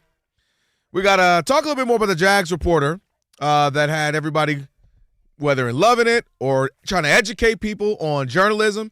All that happened over the last 24 hours or so. So we'll get to that in a little bit. And also TJ Houshmandzadeh will join us in about 8 minutes. Always good to chop it up with Hoosh, former Pro Bowl receiver, co-host of Up on Game on Fox Sports Radio. But also, now that two teams are left standing, be sure to check out the updated leaderboard for the FoxSportsRadio.com College Football Playoff Bracket Challenge. There are 8 listeners in the bracket challenge with the perfect bracket heading into the championship game. One lucky listener is going to win $1,000 for the best bracket. Leading the host standings are Kerry Rhodes and Andy Furman, who have each made only one incorrect pick. So visit FoxSportsRadio.com to check out the leaderboard. And if Kerry wins, he'll take his $1,000, put in some studio stuff, and make an album. He ain't winning no 1,000. He'll make an album of it.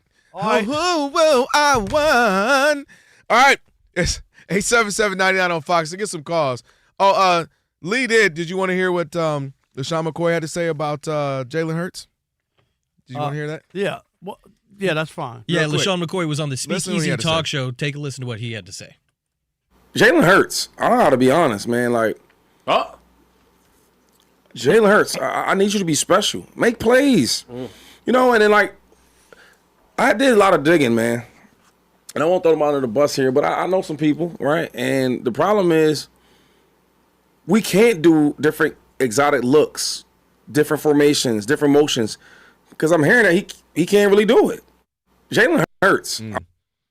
Okay. I'll take it with a grain of salt. He said that Who'd he say? Shador Sanders was better than Caleb Williams. That was one of his things. He called Dak Prescott ass. Yeah, I remember that on the one, too. podcast. That one too. And yeah, okay. And whatever you say about Jalen Hurts, can't do it. Won a Super Bowl MVP, destroyed the Chiefs and outplayed Mahomes in the one that they lost to. He did. That's all. He did. All right, 877-99 My on favorite Fox. thing, Lee, That's all. is Rob and ex-athletes and podcasts and That's stuff. just- that is my favorite thing. Well, I want to haunt you one day, like tie you down and put some headphones on you and force you to listen to like 5 hours of ex-athletes most podcasts. of them are awful. Most are awful. That's Okay? what I want to do. That's my issue. That'd be amazing. Andre in Massachusetts, you're on the Odd Couple Fox Sports Radio talking about the Eagles changes. What should they do? What's happening, Andre?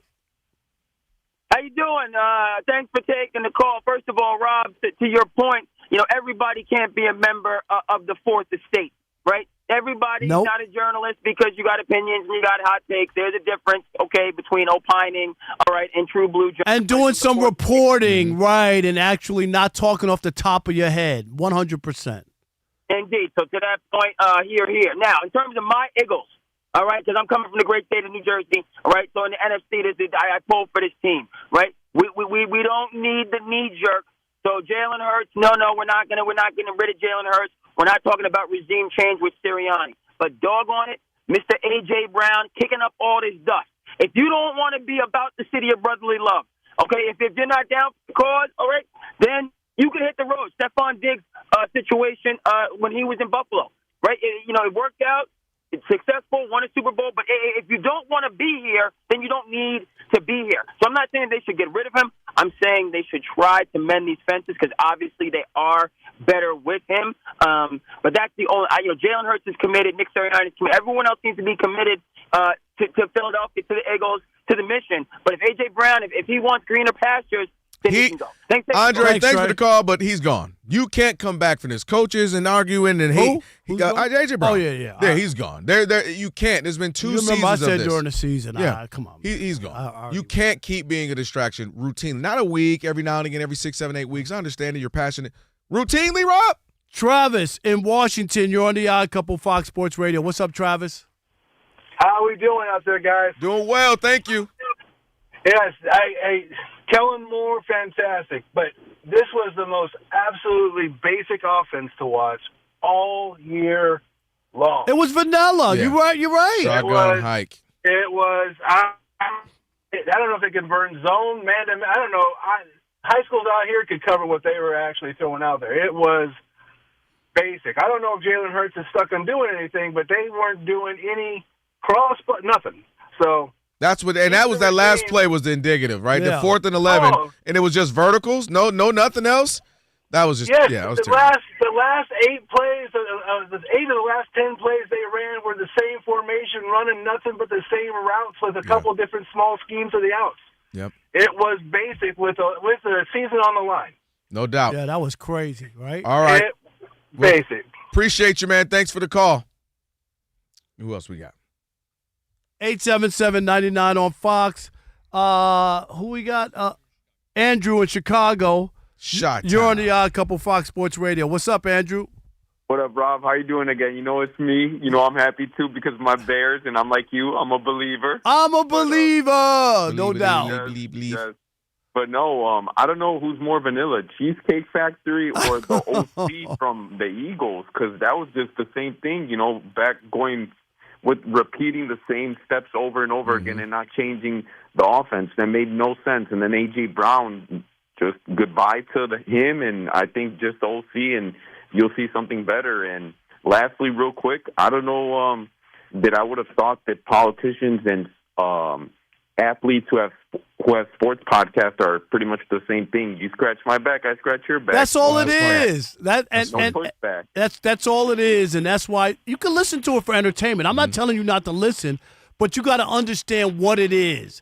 Ain't no journalism going on. You can't pay somebody $1 million as your guest and expect that you're going to ask some real questions to that person. That's all I'm saying. Hey, exactly. No doubt. Appreciate you, man. No doubt. Break. We'll take one more. Yeah, we can squeeze one more. One more. Uno más. These aren't Eagles calls, all right? No. Okay. Okay. All right. Appreciate the calls. On the way, Houshmandzadeh, TJ Houshmandzadeh. We're going to talk with Hoosh and about some of the games we saw over the weekend and what's happening right now. Monday Night Football playoff edition right now. Steve DeSager Can you settle what's trending? Hey, Steve. Hey there, yes, Wild Card weekend ends tonight. Houston Texans, who've won 9 straight, are playing at Pittsburgh. It is scoreless after the first 5 minutes. Steelers had the ball first, drove to midfield, and then punted. Texans have now driven past midfield, still with the ball. C.J. Stroud and company. The winner tonight goes to New England Sunday, and yes, it is winter, 32 degrees in Pittsburgh. High temperature in Chicago this Sunday, 20 degrees currently is the listing. Rams quarterback Matthew Stafford will play this Sunday at Chicago despite a sprained index finger that he hurt last Saturday. Wide receiver Gabe Davis of the Bills suffered a torn ACL yesterday, and he just came back in November from a knee injury. Wide receiver Curtis Samuel is due to return to Bills practice this week, as is defensive tackle Ed Oliver. New England defensive back Christian Gonzalez is in concussion protocol. Former Ravens head coach John Harbaugh interviewed with the Falcons today virtually after chatting with the Giants yesterday. College football's national title game is a week from tonight, Indiana at Miami. Arizona State quarterback Sam Leavitt will reportedly transfer to LSU to play for Lane Kiffin. Quarterback Dylan Raiola is transferring from Nebraska to Oregon. In the NBA, Utah led early at Cleveland 21-4. It's now a tie game early third quarter, 70-70. Boston is leading 52-51 at Indiana late second quarter. Pacers with a record of 8-31. Celtics without Jaylen Brown due to a bad back tonight.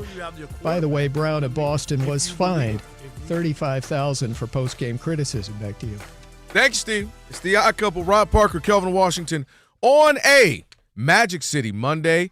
And let me tell you, of course, what's coming up. We got the conversation about the Jags reporter. Kind of got everybody panties in a bunch, and everybody was excited, or they loved it, or they hated it. We'll talk about that in a moment. Right now, TJ Houshmandzadeh, former Pro Bowl receiver, co-host of Up on Game on Fox Sports Radio. You to say. I know, right? Po Bowl. I said it like it was the Po Bowl. My bad. I had one of those in New Orleans. That's Po Boy. Oh, okay. I'm sorry. Yeah, but it was good too.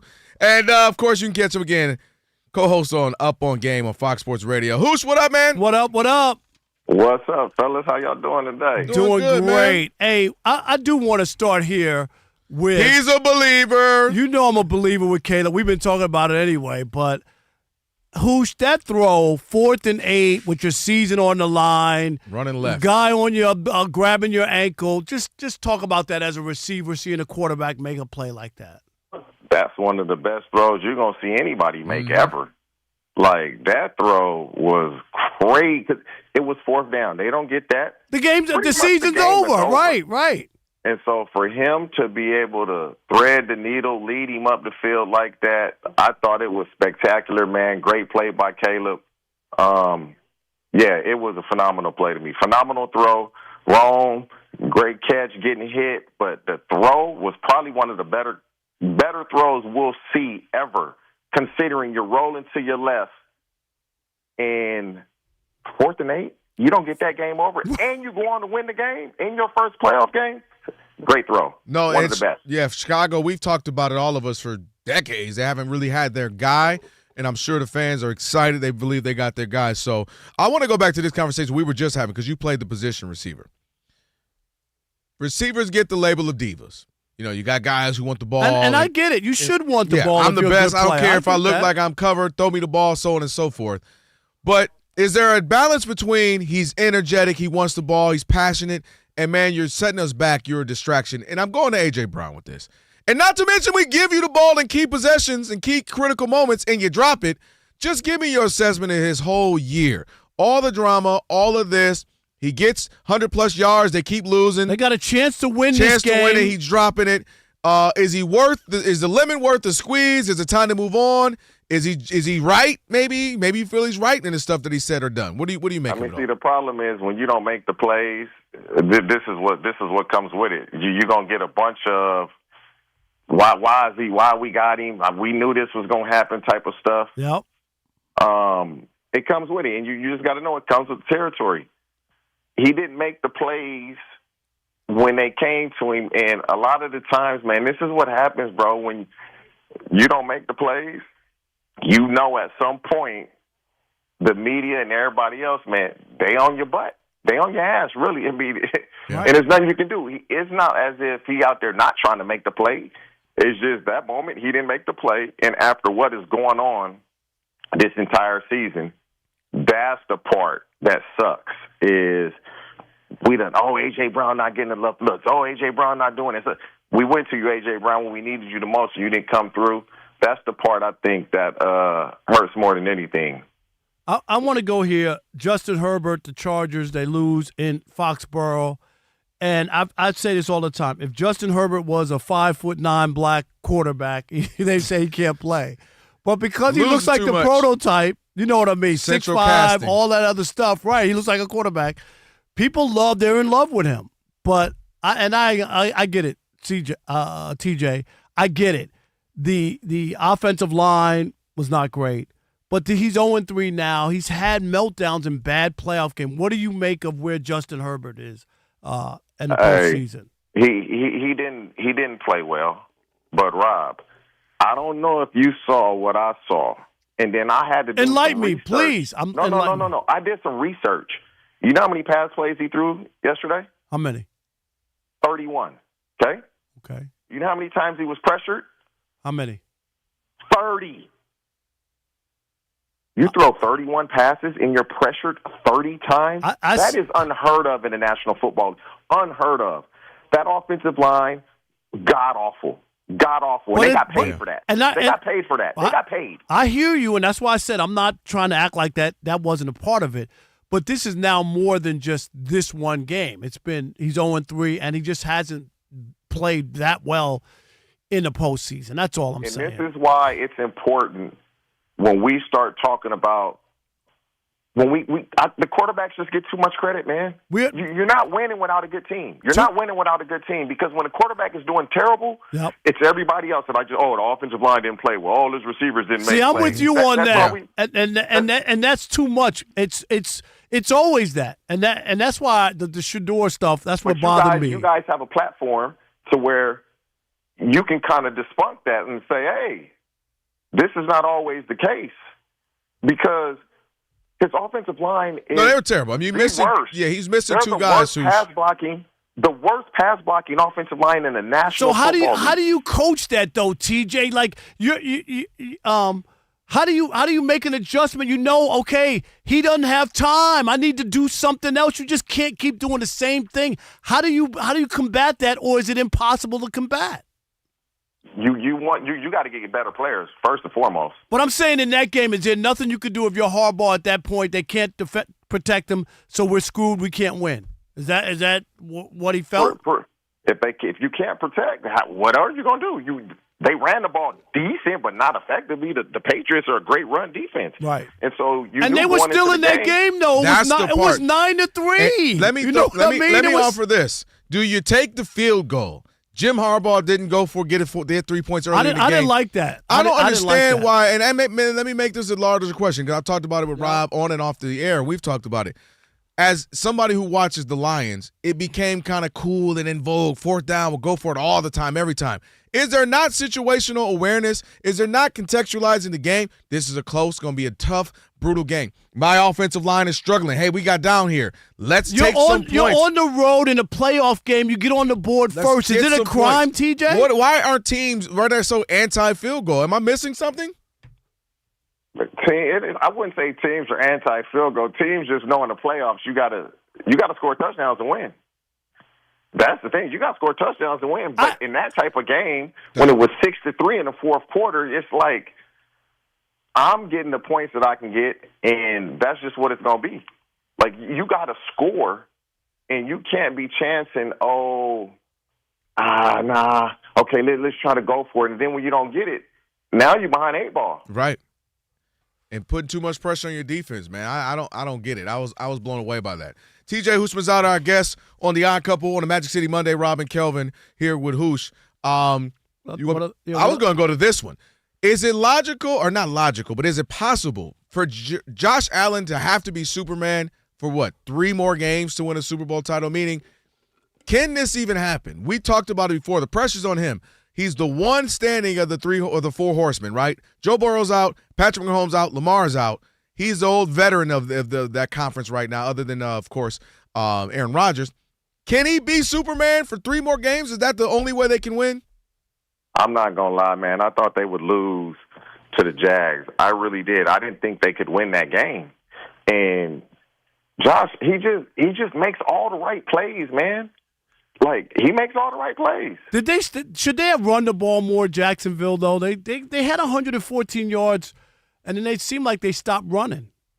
I think one of the bigger plays in the game, honestly, was when Trevor Lawrence, it was 4th and 2. You remember when his shin was on the ground? That's a huge. Oh, yeah. Yep.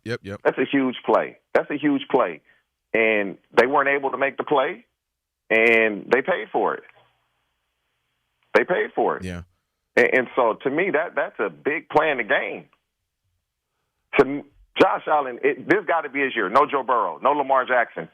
No Patrick Mahomes. No Patrick Mahomes. This is the year you got to win it. This has to be your year. It has to be your year because everything is setting up nice for you and perfect for you. If you don't win it this year, when is he going to win it? It's going to be tough, though, because you mentioned some of those other teams that got great defenses and more well-rounded, like the Patriots, even maybe the Broncos as far as the defense. We'll see. Go ahead. All right, Rob. one last thing. We're watching the Steelers and the Texans. 3-0 Pittsburgh just scored on a field goal. They moved the ball down the field against the Texans. Who do you have in this game? The Texans have been great, 9 in a row. Their defense, they got a Super Bowl defense. I'm not as big on C.J. Stroud as maybe others. Where are you on this game? I believe that pass rush of the Houston Texans is going to be too much. Aaron Rodgers is somewhat stationary now in his career, and the Texans defense, they don't give up much. Unless DK can just really take over the game and or that defensive line of the Steelers can put that pressure on the Texans' O-line and C.J. Stroud. If they can't do that, I see the Texans winning this by a touchdown. Okay. Yeah. So far, the offensive line has been holding up for Aaron Rodgers. That first, half of the first quarter. Hasn't had too much pressure. But we can also, with the weather, the grass, you're playing on grass. That may play a part in it also. That's a good point. Outdoors, the whole 9 yards, slowing down that speed. And the defense. other thing too, and they've done it so far, is they're running the ball okay. You know what I mean? If guys are coming, TJ, you got to run up the gut, right, and let those guys run by them. You would hope, right? Yeah. You had Tomlin talk about that. He said, if we keep being in deep passing positions, you can't do we're that. screwed. You can't do that, no doubt. All right, Hoosh, appreciate it, man. All right, my man, thank you. All right, fellas, y'all take care. No doubt. TJ Houshmandzadeh, give him a follow, as always, at Hoosh84. All right, we teased it. We talked about it. The Jags reporter who had something to say to the head coach Cohen of the Jags. Some people loved it. Some people hated it. A little educational. We'll do a lesson coming up next. It's The Odd Couple on the Magic City Monday, Fox Sports Radio.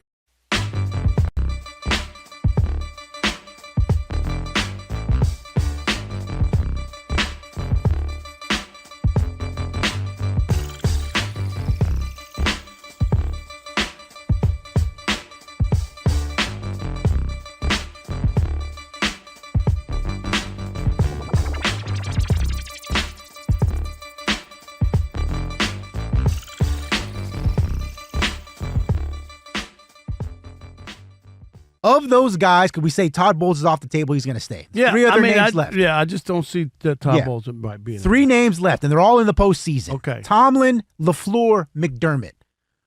Who's the next coach to get fired? It would be easy to say Mike Tomlin, but they just won the division, which I don't think anybody thought, right, coming into the season. He was the one who had the love affair with Aaron Rodgers. It could have been a disaster, Rob G. Instead, Aaron Rodgers went 10-5 in his 15 starts, right? Mm-hmm. So I think it's hard to look at Mike Tomlin. And the last piece is that they just don't fire coaches, Rob G. They just don't. Right. Had 3 coaches in the last 60 years or 58, 55 years, whatever it is. They believe in job security in Pittsburgh. It's a family-owned business. I need a job there. It's not a corporation. You know what I mean? So you wouldn't have 28 jobs, Rob, if you got hired. I would have one job. I'd be job. there. That's right. But Sean McDermott is the guy, to me, who I think is in jeopardy. Because if you look at the AFC, no Mahomes, no Lamar. You got the defending MVP. If you're not going to get there this year, Rob G., when are you going to get there? And that's why I think it's a hard sell to continue to go with Sean McDermott. He's been there. How many years we got now with Sean McDermott? A lot. He's been through several coordinators. That's what I'm saying. Like, he's been there. You can't keep doing the same thing and be expecting different outcomes. And you would look and go, the path is clear. I left out Joe Burrow, right? No Joe Burrow, no Mahomes, no Lamar. It's a clean slate in the AFC. Yep. Why not Buffalo? They've been waiting to try to win a championship since Moby Dick was a guppy. I was going to say the Louisiana Purchase. All right, one of the two. Okay. But you get my point. Yep. So I'm going to say it's Sean McDermott. Where are you? That's not a bad guess for all the reasons you stated, because if not now, then when? Like, the landscape has never been more wide open for Buffalo than it is this season. And this is not even the best team of that run, right? Like, sometimes it works out that way. You know that, covering sports, since the Louisiana Purchase. There you go. It's an escrow. Right. That the best team or your best team isn't always the one that breaks through. Sometimes your best team has a heartbreaker in the championship semifinal, right? Or you lose in game 7 in a heartbreak, and then you come back the next year, and even though your team might not be better than it was a year before, key injury there. You still might want the playoff shakes out a certain way. You make a run. Aaron Rodgers' best teams never won the Super Bowl. They were 15-1 one year. Nope. The 14-2, yeah. And the year that they won, they were 6th seed. Yeah. Wild card, Yep. right? So this could be that year, you would think, for Buffalo. And if it doesn't, I could see him getting fired. But the guy that I think is most likely to get the axe at the end of this run here in February is Matt LaFleur in Green Bay. Okay.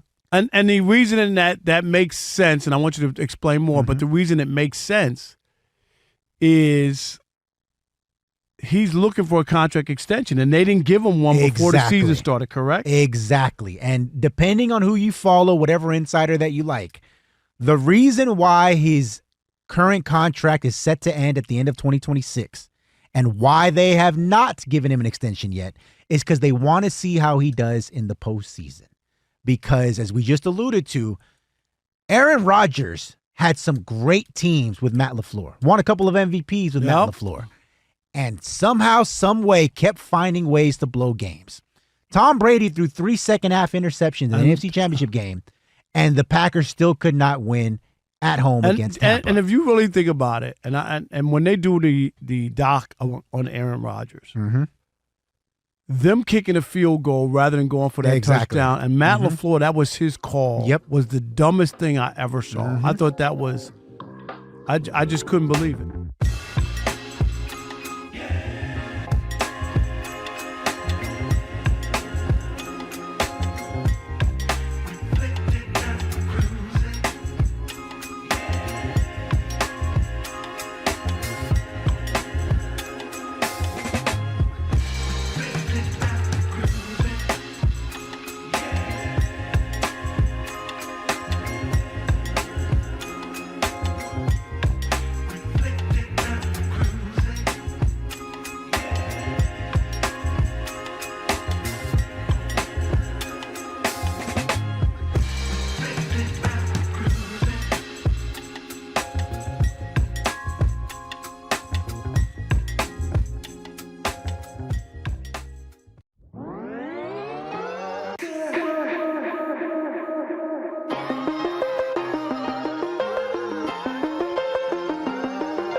If you're the Texans, you don't hurt yourself. It's the Odd Couple, Rob Parker, Kelvin Washington on the Magic City. Monday, turnover there, midfield. C.J. Stroud moving the ball. What'd they do, Rob? They got cute. And that's a big play by a lineman who caught that because his hand was hit. It flicked out, 2 or 3 yards, and went right to him, and he made a catch. And that could have been an incomplete. I wonder would that have been a fumble because we can't hear. We just watch on TV. Lee, when you get a chance, find out if they ruled that a fumble or interception. Just interesting, because to your point, that hits the ground. It would have been a fumble, yeah. Okay, so he would have got it either way. Okay. I couldn't tell. But he made a nice catch so that it didn't bounce out. Yeah, his tight end days in high school came out, that defensive end there. So turnover midfield. The Steelers now have the ball and 3-0 lead for them. We'll keep you updated. Obviously, Steve will do that coming up at the top of the hour as well. And be sure to check out the brand new YouTube channel. As always, we're simulcasting live right now. Odd Couple FSR. Search Odd Couple FSR right now, and you can watch us if you're not, just got home from work, whatever. You want to kick it with your boys, go ahead and do that. Subscribe, thumbs up, all that good stuff. And by the way, we appreciate TJ Houshmandzadeh joining us. All right, let's get to this. We've been teasing it all night. Yeah, we talked about it a little bit, but go ahead. I was just going to say Lynn Jones.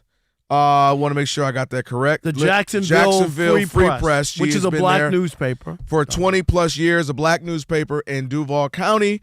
And she was the reporter who did this, who said this. I want to tell you, congratulations on your success, young man. Thank you. Hold your head up, all right? You guys have had a most magnificent season. Thank you. And you did a great job out there today. Appreciate so you just hold your head up, okay? Thank and you, ladies ma'am. and gentlemen, Duval, you the one, all right? you, ma'am. keep it going. We got another season, okay? I appreciate Take it. care and much continued success to you and the entire team. Thank you, ma'am. She's still going. Did she say we? Is she on the team? No, she's big time on the team. Okay, she said go we. ahead. Or unless she ain't French, I don't think. I'm gonna tell you. Go ahead. I want you. So yeah, so that was her talking to Lim Cohen after the game there. Well, you go first because there's a. I'll just say this. No, yeah, I think I'll the go go ahead. Just go ahead. Because I saying know where you're going. From a journalist, okay, Yes. someone who went to journalism school. I'm a trained journalist. Mm-hmm. This is a no. People can make excuses. Oh, it's refreshing and this and that. She sounded like a fan. She did not even ask a question. It wouldn't sound like she didn't, was. But she didn't ask a question. That wasn't a question at a press conference. And there was a guy from the AP who said, like fake media. Like that's not – if she has a relationship with Cohen, and the press conference is over and you go to the side and you pull him to the side and say, hey, Liam, man, I know what you put into this, man. Be hang in there. I know it's tough to lose the game. I'm with that. You have personal relationships with people, right? So I'm cool. I get that. Yeah. This was out of pocket. Stop. Oh, it's just auntie being nice. We got so much negativity in the world that it's great to have some positivity and all these other non-journalists chiming in and trying to tell people that this is right. No, it's not. Not for journalism. Not for journalism. This is not what we teach in journalism school. We are not a part of the story. She made herself a part of the story, which is not what you want to do. This is how I would counter. This is why I wanted you to go first. Nothing you said was incorrect. You're dead on. I know this. I've covered teams, and everything you said is accurate. You want to be impartial. It's the same thing of not coming in there. She could have said the opposite side would have been she says something negative, right? Coach, I ain't going to lie. That was the worst letdown ever. You guys are terrible because it's getting personal. You're putting feelings into it. Can I offer this? You mentioned it. Small, local, black outlet embedded in the community. That's literally what they're there for. Every city has those super small circulation, might only be 1,000, 5,000 people who buy it and read it, and they're embedded in the community. And she talked about that. She said on this local TV station there after, of course, this happened, their Channel 4 there. The entire city, this town, our team, our city, our coach, we were overwhelmed. And she goes on, I wasn't even going to attend the press conference, but I was talking to a young man. He said, ma'am, Lisa, you need to go ahead and attend this press conference. So she goes on and on. So my point is there something that matters? Meaning she wasn't for the LA Times, the New York Times, Detroit Free Press, these massive outlets. She's local, community-based. What did she say? What did she say? She didn't even ask a question, and she said we. She said on behalf of the city. No, that she's not the mayor. She does not belong in that setting. Mm-hmm. That's working media who's talking to a coach after a game. What is she They just lost a playoff game, and she's congratulating them. On what? Seriously, it's out of pocket. I can't find any situation, circumstance that makes that right. If she has a personal relationship with him and she wants to say that off the podium to him, to his face, I got no issue with that. We are human. in that setting, in that circumstance, that's not what that's for. I'm trying to offer, I just a different perspective, but just from a professional journalist, you're right. And that is where you take the opportunity to write him next time you see him. And she talked about it. I've interviewed Barack Obama and all these big name people. Then there's an opportunity for you to say that on, to him privately in a different manner. This, especially after a playoff game of all, people are trying to get to it. What happened? What could you have did differently? What did you see on that third down? Did Trevor Lawrence play great? Did he turn the corner? Is there something there's a lot of big pressing issues and big questions that's what that time is for. So I get it. That's why I said there's no argument there. I was trying to offer another side. For working media, that's a waste of time. She didn't even ask a question. No. I tried to find something. But I hear you. Listen, you're right when you said what you said. We are Fox Sports.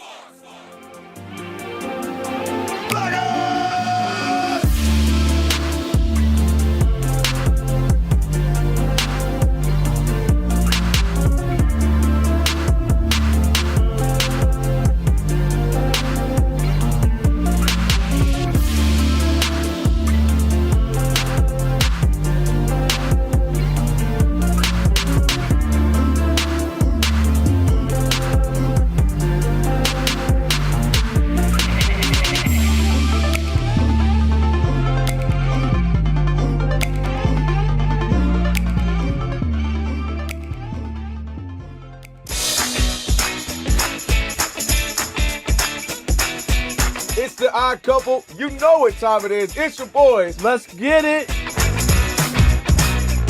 The Odd Couple is fun. Check. And informative. Check. What's up, America? You want to talk sports with 1.5 of the best-looking guys in the game? That game was incredible. You are wrong. You'll be king of the water cooler. What's it like working with Rob? Rob in his mind is like Chris Rock mixed with Richard Pryor, so I'm running out of fake laughs. Ha ha, Rob. Rob is very passionate. Son, you ain't ready for this. Well, I don't have BS in my game. I'm straightforward. I'm honest. You say Brady's the greatest quarterback of all time, but Eli Manning beat him twice. And, of course, it doesn't hurt that I'm right most of the time. Kelvin is the nice guy, wants to make everybody feel warm and fuzzy. You done? Let me tell you the truth. I bring the energy, a youthful energy. Rob's not going to see this, is he? And I bring an honest opinion. Michael Jordan, I can't take it anymore. I need a break. I'm going to go play baseball.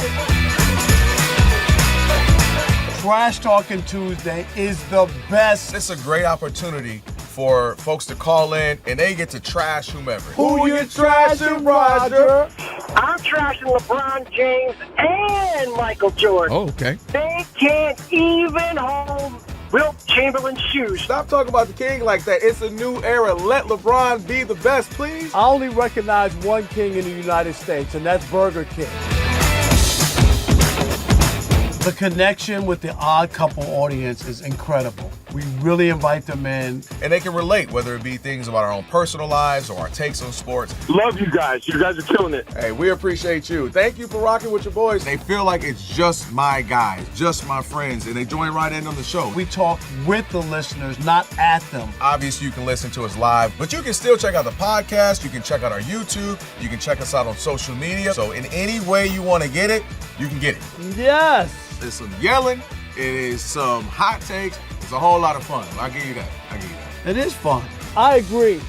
Begrudgingly. The Odd Couple. Sports talk that's too good and too fun.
Second quarter of tonight's playoff game at Pittsburgh. Steelers lead 3-0 over the Houston Texans, who've won 9 games in a row.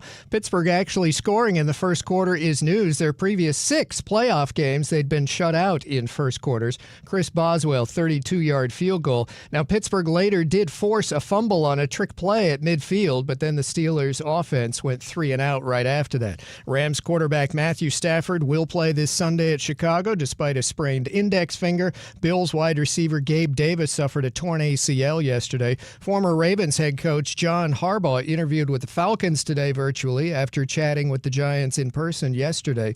College football's national title game is a week from tonight, Indiana at Miami. NBA, 7 minutes to go. Utah up 106-97 at Cleveland. And mid-third, it's the Pacers ahead of Boston, 61-58. I'm Steve DeSager. I've been covering this league since 1987.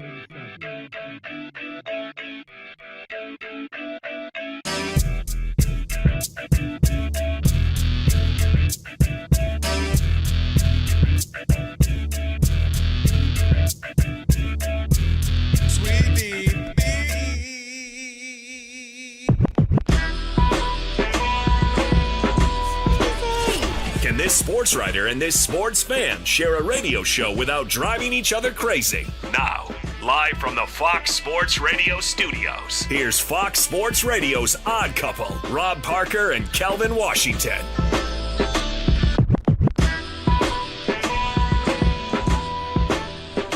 Hour number 3 Yes, here sir. on the Odd Couple. Rob Parker, Kelvin Washington. And with the new iHeart app, you can stream us everywhere you happen to be. That's right. Catch us and all the Fox Sports Radio shows live 24/7 in the new and improved iHeart Radio app. Just search Fox Sports Radio in the app. Stream us live all day, every day. And be sure to select Fox Sports Radio as one of your presets in the iHeart app so that it'll always pop up at the top of your screen. Don't forget, coming up in about 28 minutes, Tyler Dragon. Oh, yeah. We'll talk with Tyler Dragon, of course, the NFL reporter for USA Today. We'll get some of his takes about some of this NFL action. And, of course, our last call, we'll do that as well in this hour. 11:25 to go, and it's 3-0 Pittsburgh, and the Texans are driving. Where are they at? Midfield? About their 35-ish, I believe. Something Let's like see. that. We'll see in a moment. Oh, no, you're bad. You're right. Yeah, I missed midfield that. at 40. Midfield. Yeah, at the Packers 45. I mean, Steelers 45, right? It's All still right. hard, isn't it? Because he played with the Packers for 195 years. I know, so that's why it's like crazy. All right, so we'll be keeping an eye on the game, of course. Less than 11 minutes to go. A low-scoring game. We talked about it. The over-under was 38 points in this game. Texans -3 in the game as far as the gambling aspect of it. All right, let's turn our sights to the Green Bay Packers. And we talked about it. Caleb made all the throws. He did everything to win the game. Don't get me wrong. But that's a major choke job by the Green Bay Packers. Without a doubt. It's just, it is. And two things in this situation work out. They choked, and guess what Caleb did? He took advantage of it and made all the throws and everything that you needed to do. He did. To win the game. But Matt LaFleur, all this question, they're reporting a developing story that they're going to give him a new deal. Work out an extension and all that. And that, he's got 1 year left. And the whole idea of having a lame duck coach doesn't always sit well. It doesn't work well for coaches because players know your contract status. So I don't have to really. I could tune you out. You might not be here next year. What am I worried about? Like that. So I get either you got to give them some sort of extension, or you got to move on. And if I'm the Green Bay Packers, I'm moving on because to me it just seems as if it has been a disappointment. They remind me a lot of the Ravens, and they don't have the talent of the Ravens. They got some talent. No, but I'm just saying, mean. like the Ravens are. I don't know if I've picked the Green Bay Packers to win the Super Bowl, except I got them going to the Super Bowl this year. Yeah. And when you look at it now, when you start to look at these situations, you're up 21-3. They blew the game at the end of the year to Chicago, right? That was another game they have wrapped up. There's just been a lot of those things. And he hasn't done that well postseason-wise as well. Don't worry about it. I got the rundown. I'll run it down for you. So I'm definitely here. They need to make a decision on Matt LaFleur. And if I'm the Packers, that loss stings so much. And you have talent. You had the game. If you played it right, you didn't play it right in the second half. You just didn't. And this has happened way too often to feel good about going forward. And I get it. It's hard to find coaches. But sometimes, and I've talked to you about this before, sometimes you need to make a move to get to that next level, get to that next step. And I hate to always keep bringing it up. But you better not say Tony Dungy. No. But Tony Dungy is one of them. You better not say Larry Brown. Larry Brown is another one. And you get what I'm saying. I do. And I You're know right people there on the cusp, but people are afraid of the unknown. And I keep telling you, be afraid of the known more than the unknown. And that's where I'm at. Matt LaFleur should be fired by the Green Bay Packers. So here's why that sentiment, if you're watching this, you could understand that. Let's go back through some of these things. 2019 loses in the NFC Championship to the 49ers. They were just outmatched. It was his first go at it. So, you kind of maybe cut him some slack. Rookie season, got to the postseason, we look good. Hey, we're going to be better next year. 2020, this was the bad one. Remember this one? Down by 8. Rob, this one makes none of the sense, Lee. Down by 8 points with just a little bit over 2 minutes left. They kick a field goal on 4th and goal from the 8-yard line instead of going for a touchdown. Instead of going for I'm all jokes aside, what's the rationale? He thought they were going to get the ball back, which is ridiculous. What is the rationale? If you don't get it, all right, cool. They're on the 8. No. There's your best chance to score the touchdown that you need. And they're on the 8-yard line. Get the ball back again, maybe midfield, and you got one more crack at it. I agree. So it didn't make sense to kick it there because if you failed at the 8, maybe you make a turnover there or you do something right. But the idea that you do that is bad, and that was his coaching decision. That was a mistake. 100%. So that one, they thought they never got the ball back, by the way, and that cost them that game. They lose 31-26. We already know Brady goes on to win the Super Bowl. And then again the next year, noticing a trend, year after year, they lose 13-10 to the 49ers. And it's some special teams. They block a punt. They block a field goal. They scored on a block 100%. punt. And remember, the 49ers, who was the quarterback? That was Garoppolo. Garoppolo threw no touchdowns in that game, and they lost 13-10 at home. Yep. That was another. So I could go on and on. They lose at the 2020 wildcard game versus the Giants 24-20. Again, same thing. The Giants were the 6th seed. They had a bunch of opportunities to ice the game, but again, conservative play calling, not feeling comfortable, not knowing what to do, when to do it. And so again, they just keep having these opportunities slip. And then we just saw it the other weekend, Saturday. You're up 21-3 against a rival, against a first year with the quarterback, and this pairing with that quarterback and that coach. You got to win this. We got a touchdown, by the way. Christian Kirk from C.J. Stroud. Texans score here in second quarter. We'll give you more updates. 6-3. 6-3. But it just keeps happening with him. And I don't know if he's overthinking it, if he's trying to be too conservative, if he's trying to, doesn't believe in his team. You went from scoring all the time in the first half to punt in the second half. And even in the last, when you're up 3, they just terrible play calling. He consistently has done this, and this is absolutely why it is warranted to question, will he ever be that good? Because last point for me, Rob, you had Aaron Rodgers the first half of your tenure. Then you had a really good young quarterback in Jordan Love. I actually can't tell how good you are. You follow what I mean? You've had Aaron Rodgers when he was still good, MVP caliber. He won MVPs exactly. with and then you go roll right into a good Jordan Love, who maybe there's some more steps to be taken from him. I haven't seen you help him develop that yet. To take those next steps. He kind of looks the same as he did as a rookie and the same as he did last year. And so that's why I don't know how good Matt LaFleur is at this point. I know he Matt LaFlops when the game is on the line. I know all the Packers fans, their stomachs are on the LaFleur when it comes to the second half and crunch time with him. So your call for his job is warranted. Listen, and last point, I know I keep saying last point, but dang it, everybody doesn't get 18 years, John Harbaugh. 19 years, Mike Tomlin. But even those two guys with the 18 years, they won a Super Bowl, and that what extends that it. Extended their like. How long has LaFleur been there? 7 years? How many years is it now? 2019. So yeah, 7. Depending right? on the season, right. yeah, 7 seasons, I think it is. 7. That's a long time not to win when you have talent. You have a future Hall of Fame quarterback Really good who was young MVP twice during your early coaching career. Like, there's too many of those moments. And I'm just saying, you're going to wake up one day and 10 years will go by and you'll be like, how did we not win again? That's what happens. And I'm going to give you an example. What's the difference between Lee and Rob? Him and Mike McCarthy. 12-5 3 years in a row. Loses in the postseason, but looks good. Dak's an MVP candidate, finished second one of those years.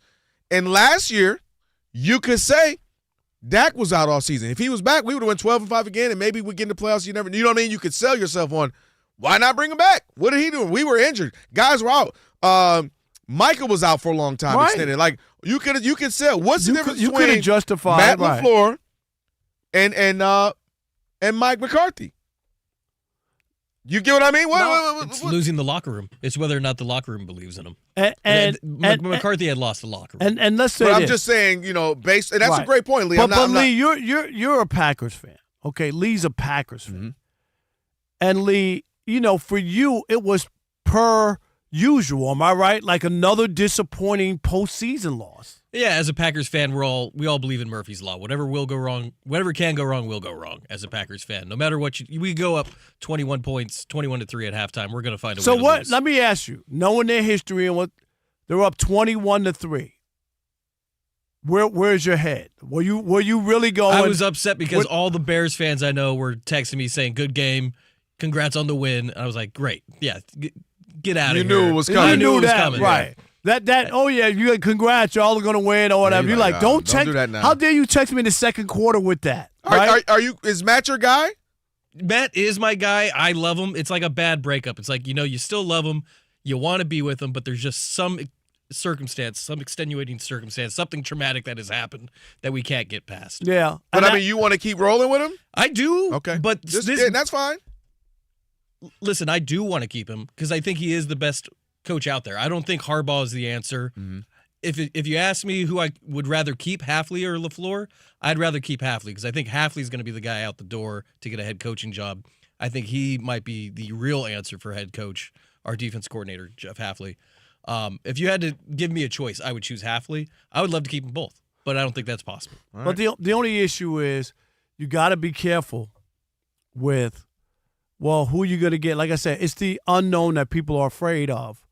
And you've seen this a couple times, and you start to go, God, are we ever going to get over the hump? Like, I don't know. You're in Chicago. You're up 21-3. Like, that's a major.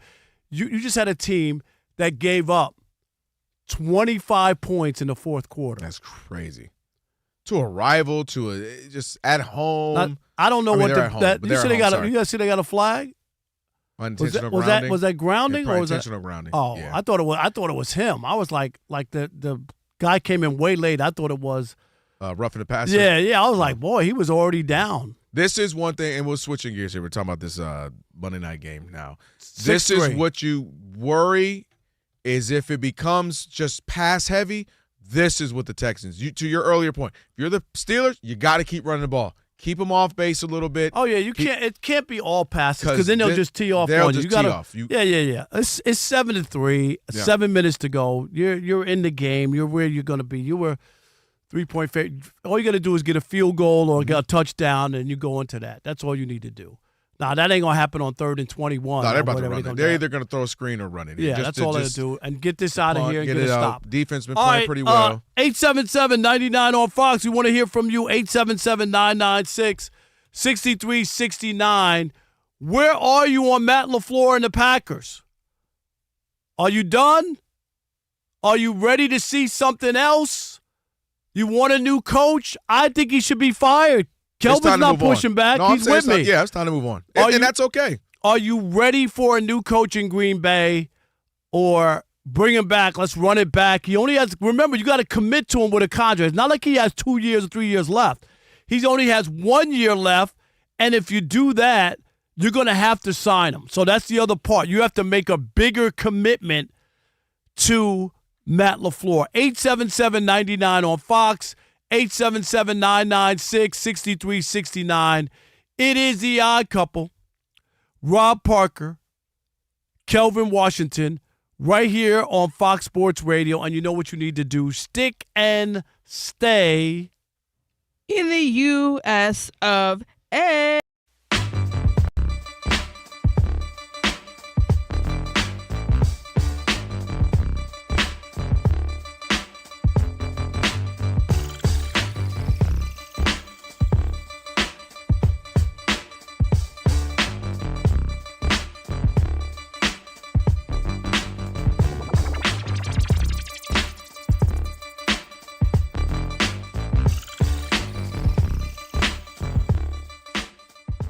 And then my favorite one was if I go back earlier in the chat when we mentioned on air, which is true, which is not slanderous whatsoever. What did we say? That Rob only likes black people and Jewish people. Yeah, what they say? They mentioned, yes, Ben Maller is Jewish too. Yeah. What? Yeah. And another one says he likes them all except Doug Gottlieb. Oh. There's always an exception. There's always an exception to every Everybody's rule. got one. No, Everybody's he likes practicing. Doug's Is that not what practicing. it is? He's not practicing. Oh, good point. Touche. Yeah.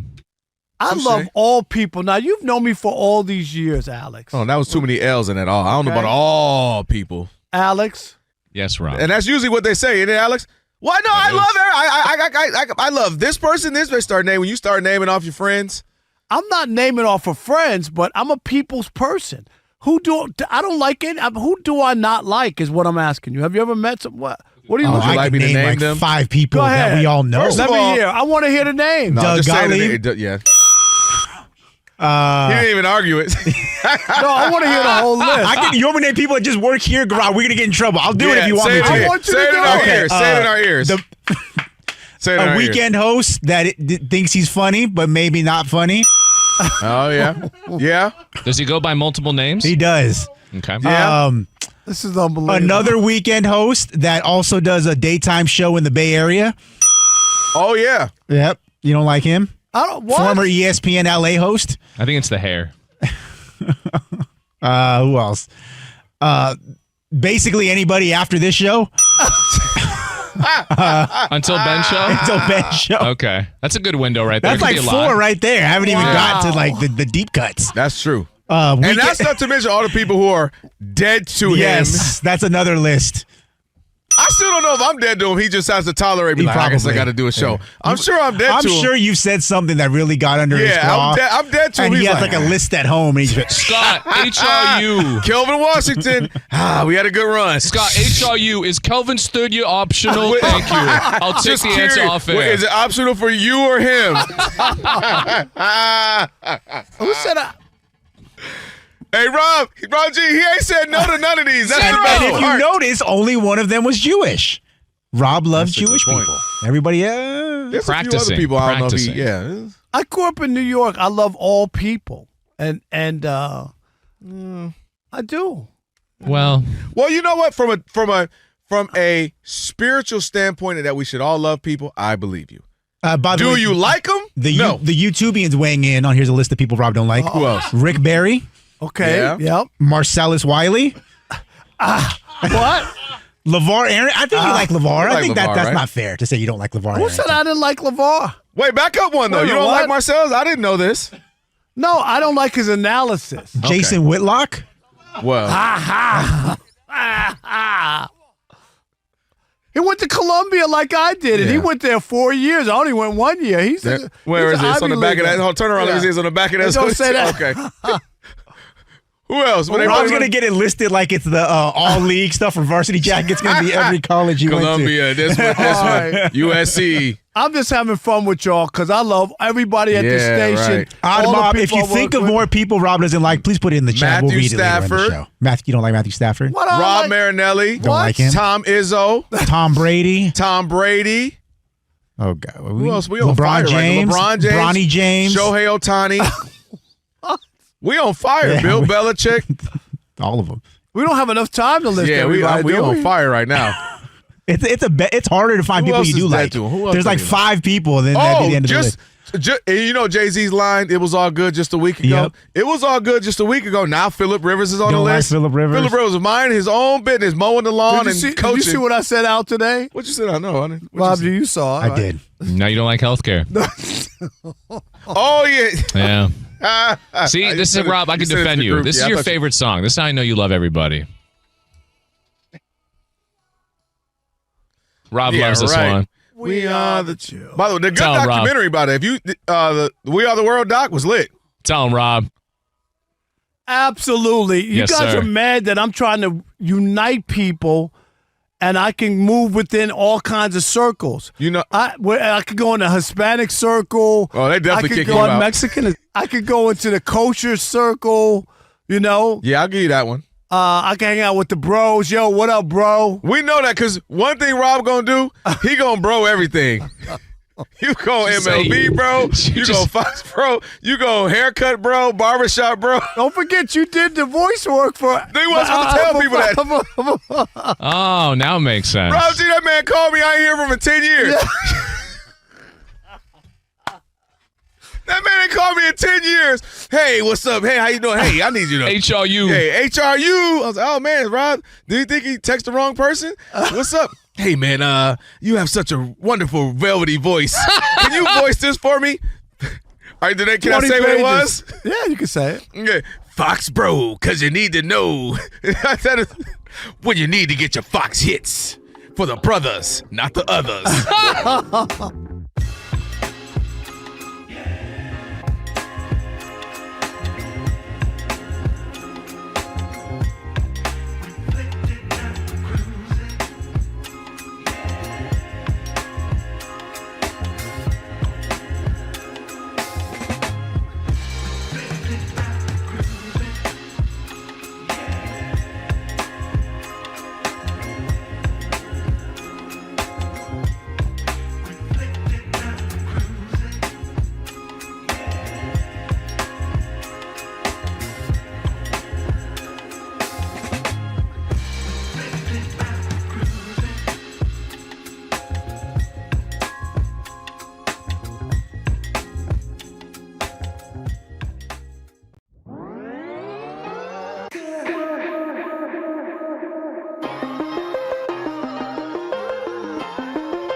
Couple, Rob Parker, Kelvin Washington on a Magic City Monday.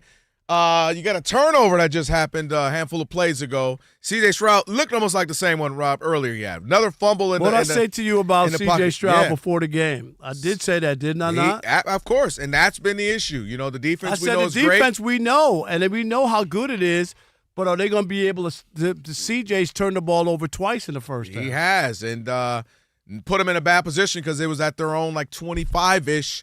And now you got a second and goal for the Steelers. So we'll keep you updated here and see what happens on this play as well. All right, 877-99 on Fox. That's right. YouTube channel. Check it out, by the way. You already know the drill. Odd Couple FSR. Go find us there. We're always there having a good time. You can be a part of it as well. All right, Tyler Dragon coming up here in about 7 minutes or so. You just gave the number 877-99 on Fox because Matt LaFleur, time to move on, find someone else, or hey, you know what? They had the lead. They were there, and you run it back next season. 877-99 on Fox. Who we got?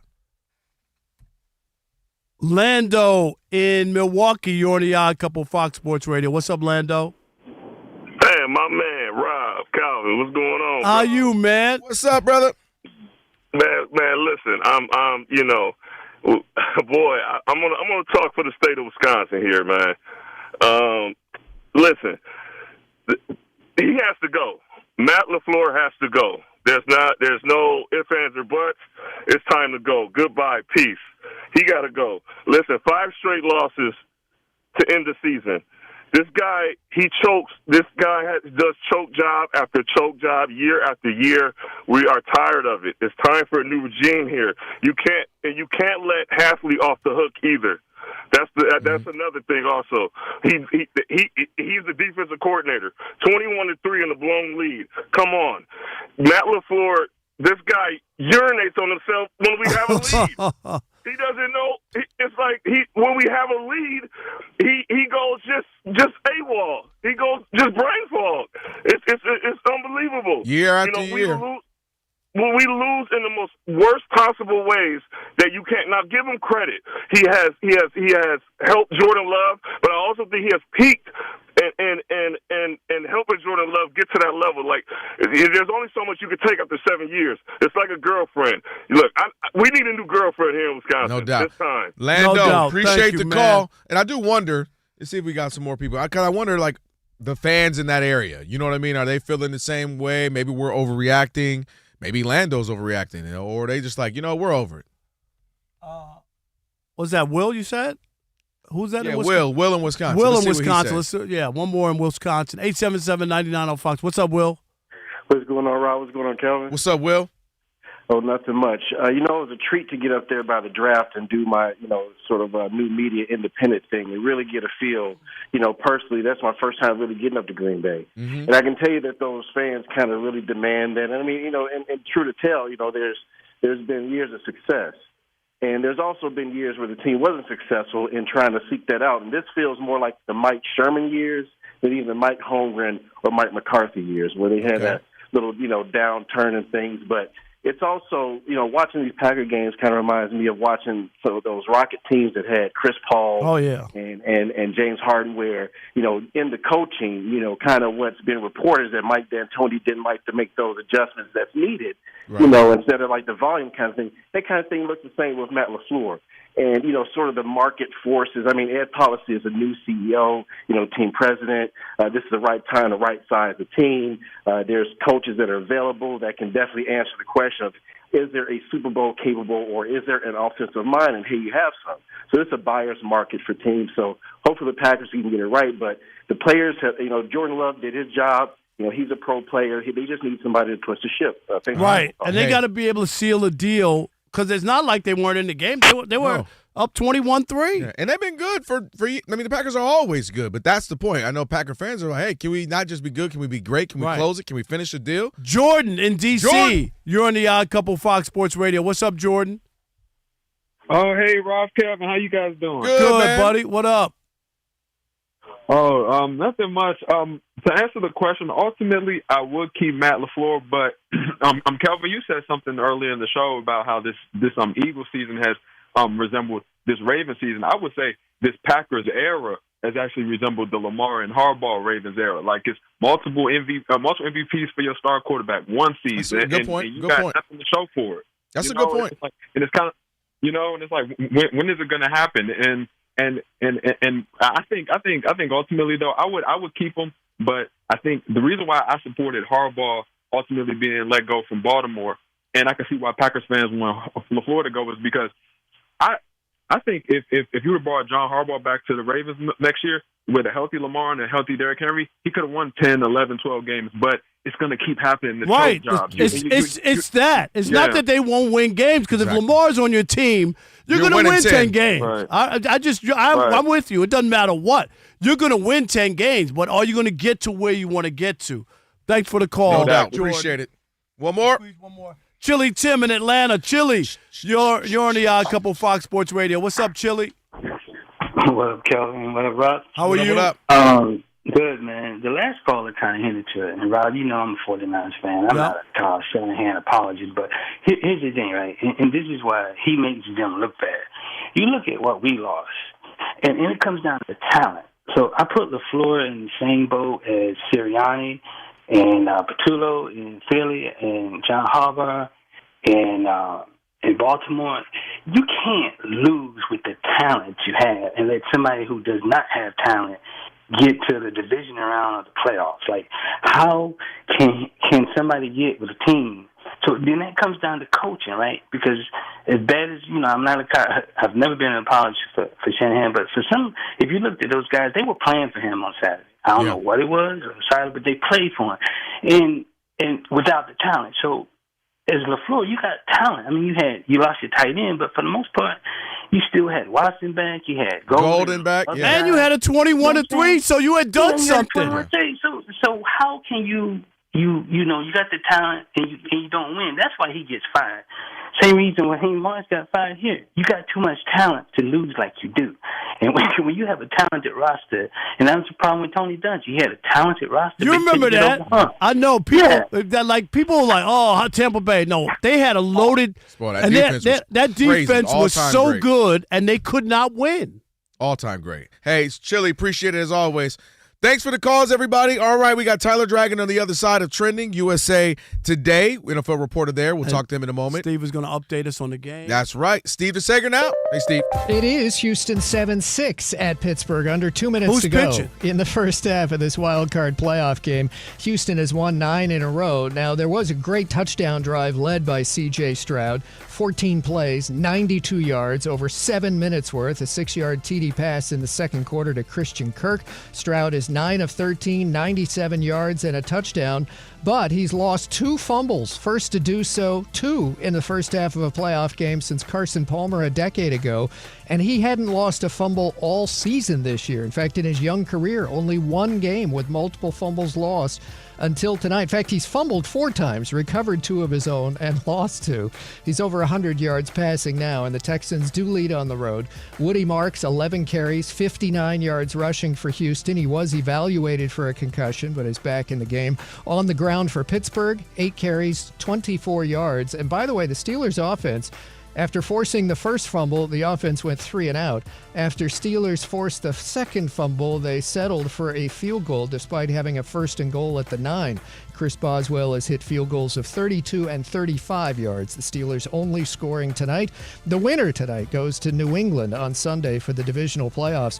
New England Patriots star defensive back Christian Gonzalez is in concussion protocol. Former Ravens head coach John Harbaugh interviewed with the Falcons today virtually after chatting in person with the Giants yesterday. Rams quarterback Matthew Stafford will play this Sunday at Chicago despite a sprained index finger. Bills wide receiver Gabe Davis suffered a torn ACL yesterday. Arizona State quarterback Sam Leavitt will reportedly transfer to LSU to play for Lane Kiffin. Quarterback Dylan Raiola is transferring from Nebraska to Oregon. In the NBA, our first final of the night, Utah was up 21-4 early, wound up winning at Cleveland 123-112. The Celtics do not have Jaylen Brown tonight due to a bad back. The Pacers at home are leading Boston 91-90 with under 5 minutes to go. Brown of Boston was fined $35,000 for post-game criticism of the referees. Philadelphia leads at Toronto 103-85 with 9 minutes to go. Paul George is playing after the sore back, has 14 points. Joel Embiid was questionable with the bad knee. He's playing, has 21 points. And another good game of offense from Tyrese Maxey, 28 points as Philly leads. The late game will have the Clippers hosting Charlotte in an hour. Minnesota's Anthony Edwards will not play on Tuesday due to a foot injury. Michigan dropped to number 4 in the new AP men's college basketball poll. Arizona is still number 1. In the NHL, Columbus fired coach Dean Evison, replaced by Rick Bowness. And among the 9 NHL games tonight, Panthers with a minute to go lead 4-2 at the Sabres. At Detroit, Red Wings leading Carolina 3-1 in the third. Once again, in tonight's playoff game in the NFL, under a minute to go till halftime, Texans 7, Steelers 6. Back to you. Hey, Steve, have a great night. Thank you. I couple Rob Parker, Kelvin, Washington on a Magic City Monday. Facing a peak season? Well, looking for a new team member? Workforce Solutions from Express Employment Professionals. They make hiring easier. Visit expresspros.com to find an office and see how Express can help you hire smarter and faster. That is expresspros.com, and check them out when you get a chance. Let's right now bring in Tyler Dragon, NFL reporter for USA Today, the Tyler Dragon on X. Always good to chop it up with Tyler. How you doing, man? What's up, Tyler? I'm doing good. How are you two doing? Doing great, brother. Doing great. I don't know if last time I saw you, I don't know if it was past the New Year or not. So Happy New Year. I can't remember if it was or not. Happy New Year to you too. Yes, absolutely. And the Odd Couple, we don't agree on a lot of stuff, but we're going to start right here. We were just talking about it. Kelvin and I are lockstep on Matt LaFleur, and we would both move on. Yeah, it's time. In that they just keep having these postseason failures. That loss, they choked that game to Chicago. Now, Caleb Williams played great. You opened the door for him, and he made all the throws. That 4th and 8, we talked about that. That's one of the great throws with your season on the line. But come on, you got to be able to close out some of these games. What do you make of the Packers and Matt LaFleur? So I'm going to have to disagree with you two already, and I'm saying that because the Packers lost their best player in Micah Parsons during the season, and they put all their eggs in one basket to win the Super Bowl this year when they acquired Micah Parsons. But he that ain't on the offense. But wait a minute. They were up 21-3 in that game without Micah Parsons. The problem is they could not stop the Bears in the second half. Now, I do agree with you on one part. The Packers lost the game in the second half when they had 3 straight drives resulting punts. Yep. And you have to score at least some points or extend the drive, change field position. But they didn't score at all, and the Bears slowly got momentum. They used the crowd on their side, and that's how they won the game. The game was won in that third quarter when they punted 3 straight times. And then in the fourth quarter, they punted again at the beginning of the fourth quarter. So that's how the Packers lost the game. And the defense couldn't stop anybody. But you have to believe if they had Micah Parsons on the field, he's good for at least one stop, especially on a critical third down. I truly believe he is. So, to me, I think LaFleur should stay at least another year. Let's see if they can get healthy. But here's the issue, though, is that they have to, if he's going to stay, he only got 1 year left on his contract. You can't make him a lame duck where you got to commit more than that. No? Yeah, you do. But coaches get fired all the time with years left in their contract. Okay. Maybe you sign them for a short contract, a couple years, see what he does this next season. But this was the time for the Packers because who's to say that the Detroit Lions aren't going to be better next season? You know the Bears are already coming. The Vikings. I know the Packers. I mean, I know the Lions aren't going to be better, but that's another story. I'll argue with you in the offseason. The Lions should be better, and the Vikings can't get any worse. So this was a huge year for the Packers, but their ceiling lowered tremendously once Micah Parsons went down. Without a doubt. Let's go to the other side of this. Caleb Williams, an enigma in the sense that his first halves, oftentimes you're like, what's going on? Why can't we score? Why can't we do this? And then he just says, hold on, let me go ahead and put on a cape. And he just goes berserk. 25 points in the fourth quarter, made some of the most remarkable throws. Rob and I talked about that 4th and 8, coming across, running left across his body. I mean, dead-eye target. What do you make of just the season, how, you cover this league, frustrating at times, but how remarkable at times? Him and Ben Johnson is married so far. What do you make of it? So that 4th and 8 throw was probably the best throw of the postseason thus far. I'll just say that. Yeah. But really, the entire Bears team has played like that the entire season. The fourth quarter comebacks, and they get behind early, and then they just rally back in the second half. And to me, it's going to come back to bite them, especially when they play a team like the L.A. Rams this weekend in Chicago. The Rams, in my opinion, are the best and most complete team in the NFC. They struggled. They were 10.5-point favorites against the Panthers. I don't know. That was crazy. They did, but the Panthers, they had all the momentum because they were rallying behind their home crowd. They heard all the noise that they were going to get blown out, so they played for pride.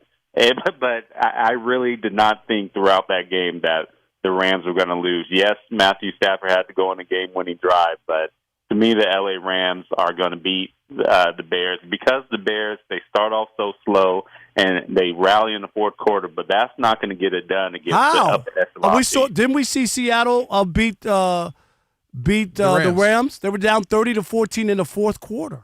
Did they not come back? Without Devontae Adams, you saw that. Devontae Adams makes a world of difference for that Rams offense. He opens the passing game up, especially for Puka Nacua. So I can see, yes, Seattle giving the Rams a little bit of trouble, but Seattle and L.A. Rams, they're the two best teams in the NFC, and in my opinion, the L.A. Rams are the team to beat in the conference. All right, what about Justin Herbert again? I know 0-3, the offensive line was brutal, but he hasn't been able to win a playoff game. I know everybody loves him, his size. He's a prototypical quarterback, all that. What do you make of what happened there with the Chargers?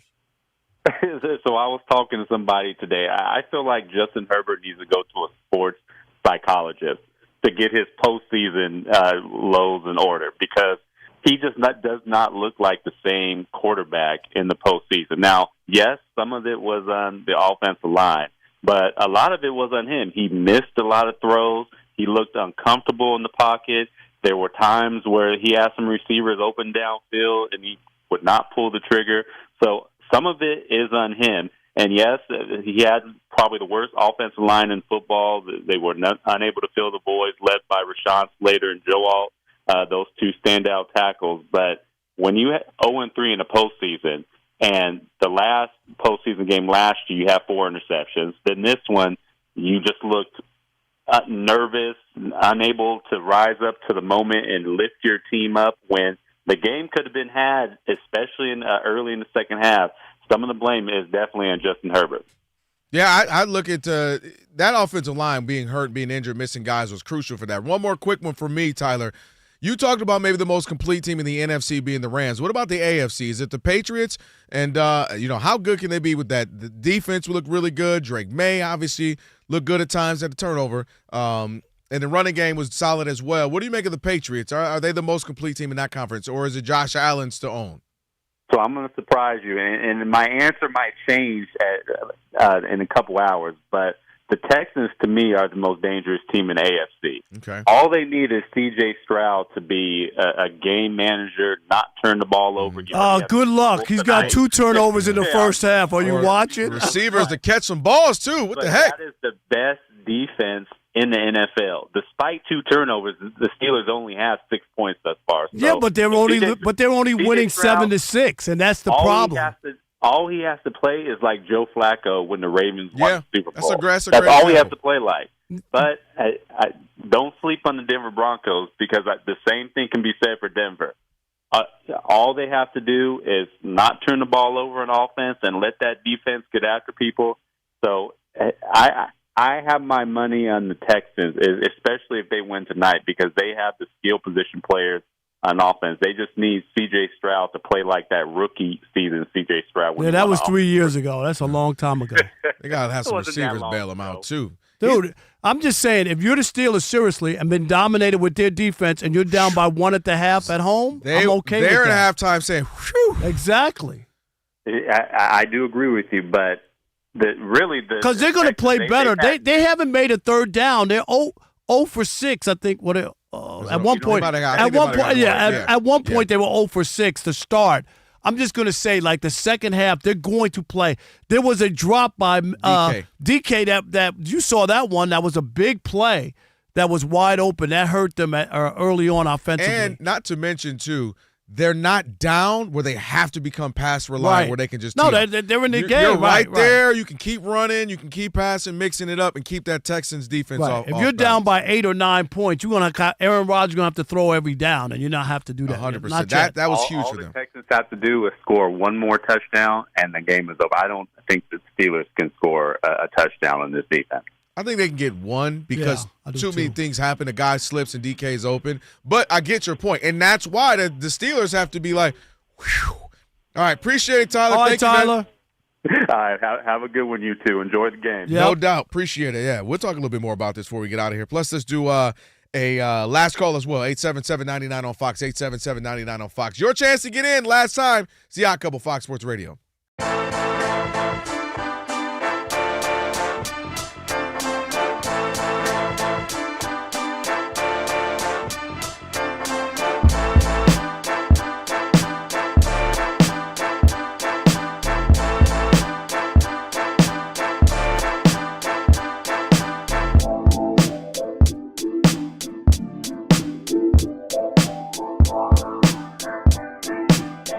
The game, obviously, on Saturday, the Packers and the Bears.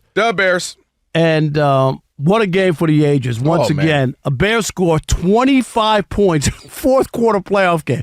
Kelvin, 25 points in a fourth quarter in a playoff game? Crazy. They were down 21-3 at the half.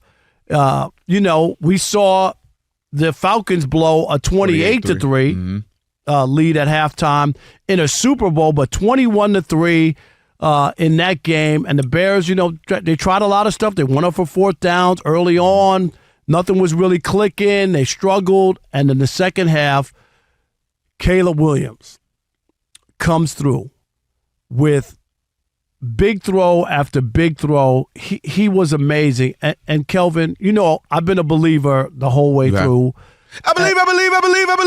Sorry. And I'm even more of a believer because of his wherewithal to not give up. Like struggle.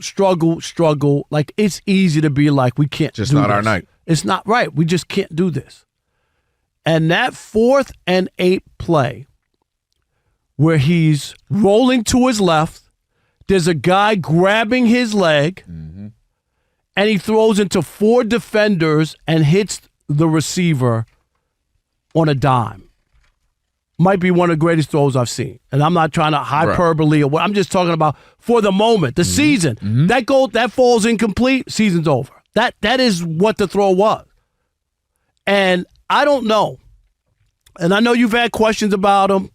Other people have. We had that scout. Remember last year? He's a bust. Remember that? Yeah. We had him on. See, that's crazy. Daniel Kelly. We both argued with that. Because I was a glass half full guy when his first season. Because, I kept saying Eberflus, not a good coach. When people were coming out his rookie season, I'm like, dude, he had a terrible coach. Ain't what we talked about. Lost him like 3 or 4 games that rookie season. Yeah, Eberflus was terrible. Eberflus, yeah. But here's the other thing, too. And there were people, let's not forget, the Justin Fields camp who hung signs up there, that was a real thing. Who did not want Caleb, who was like, we're making a mistake, go draft somebody else, keep Justin Fields, whatever. Where are those people today? They cannot honestly see what they've seen from this guy and this team that refuses. I don't care what the score is. How do you not go into a game confident that you can win any game? You don't want to have to pull every game out, but I'm just saying it's that stuff that I'm really impressed by. But I'm going to say it. I'm a believer. I told you this earlier in the year. I was all the way in on Caleb. There was something about him, and that game just really solidified what I'm looking at. And the scary part is that this is his first year with Ben Johnson. You think he's done learning or growing? That's the scary. I know you do, but you get what I'm saying? This is year 1. He's going to clean up a lot of stuff. They will get better together. Coming off a year like this, it doesn't matter. They can lose on Sunday or whatever, right? And if they win, oh my God. But you know what I'm saying. Like, you have something to build on 1 year together. That's all I'm going to say. So I'm going to work backwards here. The reason why I said I hope you're wrong, but you're obviously right in that, Ben, because not only are you right about Caleb, this has been Johnson's first year with him, meaning, let me really see what he is, what he's got, what his talents are, his strengths, his weaknesses. And they're going to get better and better. Because the things that Ben Johnson, just having, he was with the Lions for so long, things that he loves, consistency and accuracy. And, Jared Goff is literally leading the league in completion percentage and all that. The scary part is, and this is where you and I, when we were having our conversations throughout the season, all I was saying was the scary thing about them was that room to improve with Caleb because he'd be off schedule. He'd have the off-target throws. He'd have the incompletions. And he had it again the first half, and they look bad, and you're like, dang, what's going on? They got weapons everywhere. They have the number 2 rushing attack. Like, what is going on? I think a couple of things are going on. Their defense isn't great in and of itself. That's a big part too. They get great. They get turnovers. So if you just look at the numbers, they're not great just defensively as far as stopping the run and stopping the pass. But they were number 1, number 2 in turnovers. So they almost got a few. They got some balls. They got some strips, but it didn't bounce their way. I think the defense became great in the second half of saying, "Hey, we're going to get you the ball back. You guys start making that Caleb magic happen." And he was able to do that. That throw you talk about running full speed left. Being chased. A guy on your ankle. Throwing across your body in the 3 or 4 Packers and landing right there on the numbers. That's an all-time playoff throw. Period. I don't care who the person. That was an all-time throw for Caleb. No, that was an all-time throw, period, for the game and season right. on the line. That's amazing the season. throw. And I do think that is what has made, again, him frustrating at times, because I can imagine if you're a OCD, like, buttoned up to the T guy like a Ben Johnson, you're like, you're that guy.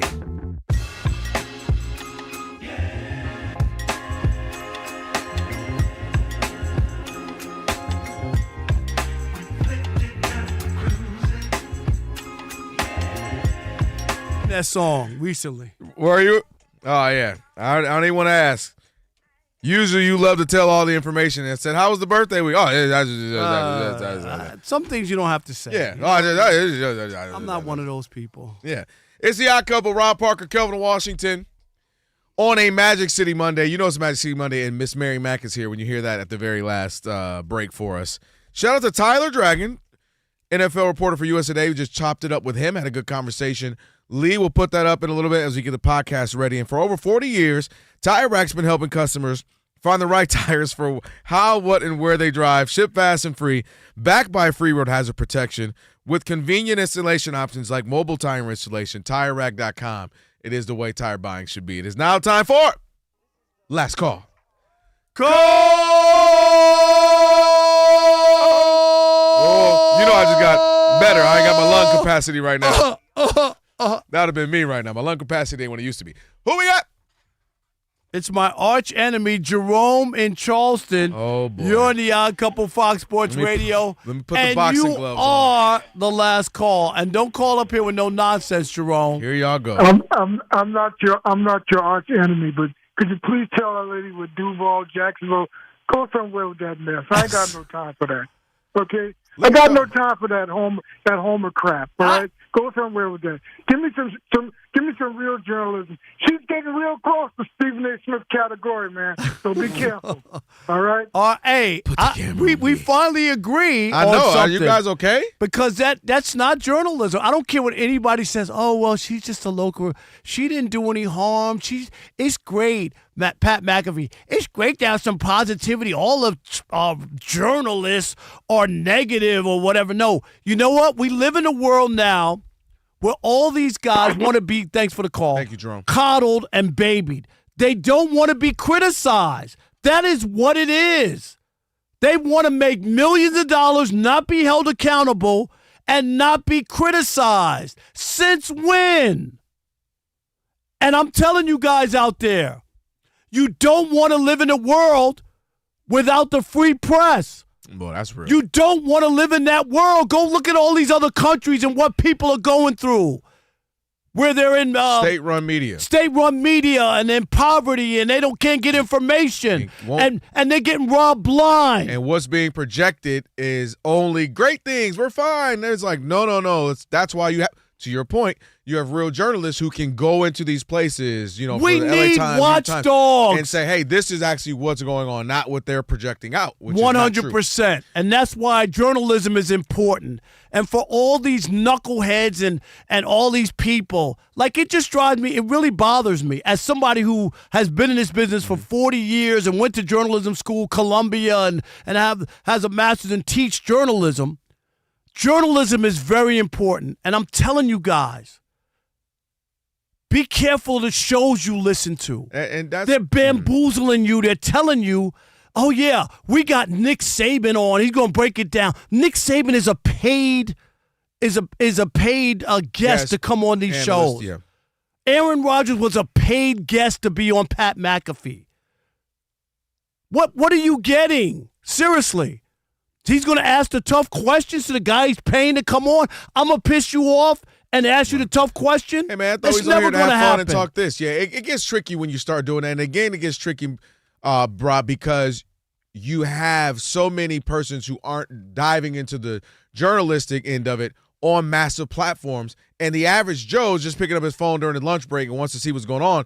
And now it's getting convoluted. You journalism, say you get stuff all the time that has no context, friends old, send me the phony. It can be sports. It can be social commentary. It could be, politics. And I always go, because, again, you talk about journalism and understand. Like, let me check the background. What's the context? When was the question? When was the fit? And I always debunk 9 out of 10 of them. Hey, man, this is old. Or he didn't mean, did you hear the full interview? Oh, my bad. I just thought. Right, because they saw some clip that somebody put together. I'm like, no one does the full research. Why did they say this? What was the question? When did they say this? And was it accurate? People always take a snippet and then they just put it, man, you see what he said or what? I'm like, dude, what's the whole thing? Hey, even with like videos, like I don't want to get that deep. Social commentary. All I'm going to do is say stay with the Odd Couple, okay? We're not right all the time, but we're going to be honest with you, okay? We're going to be honest. The Jason Smith Show with Mike Harmon is coming up next. I never miss your radio show. I never hear it, so I never miss it. Did you hear that?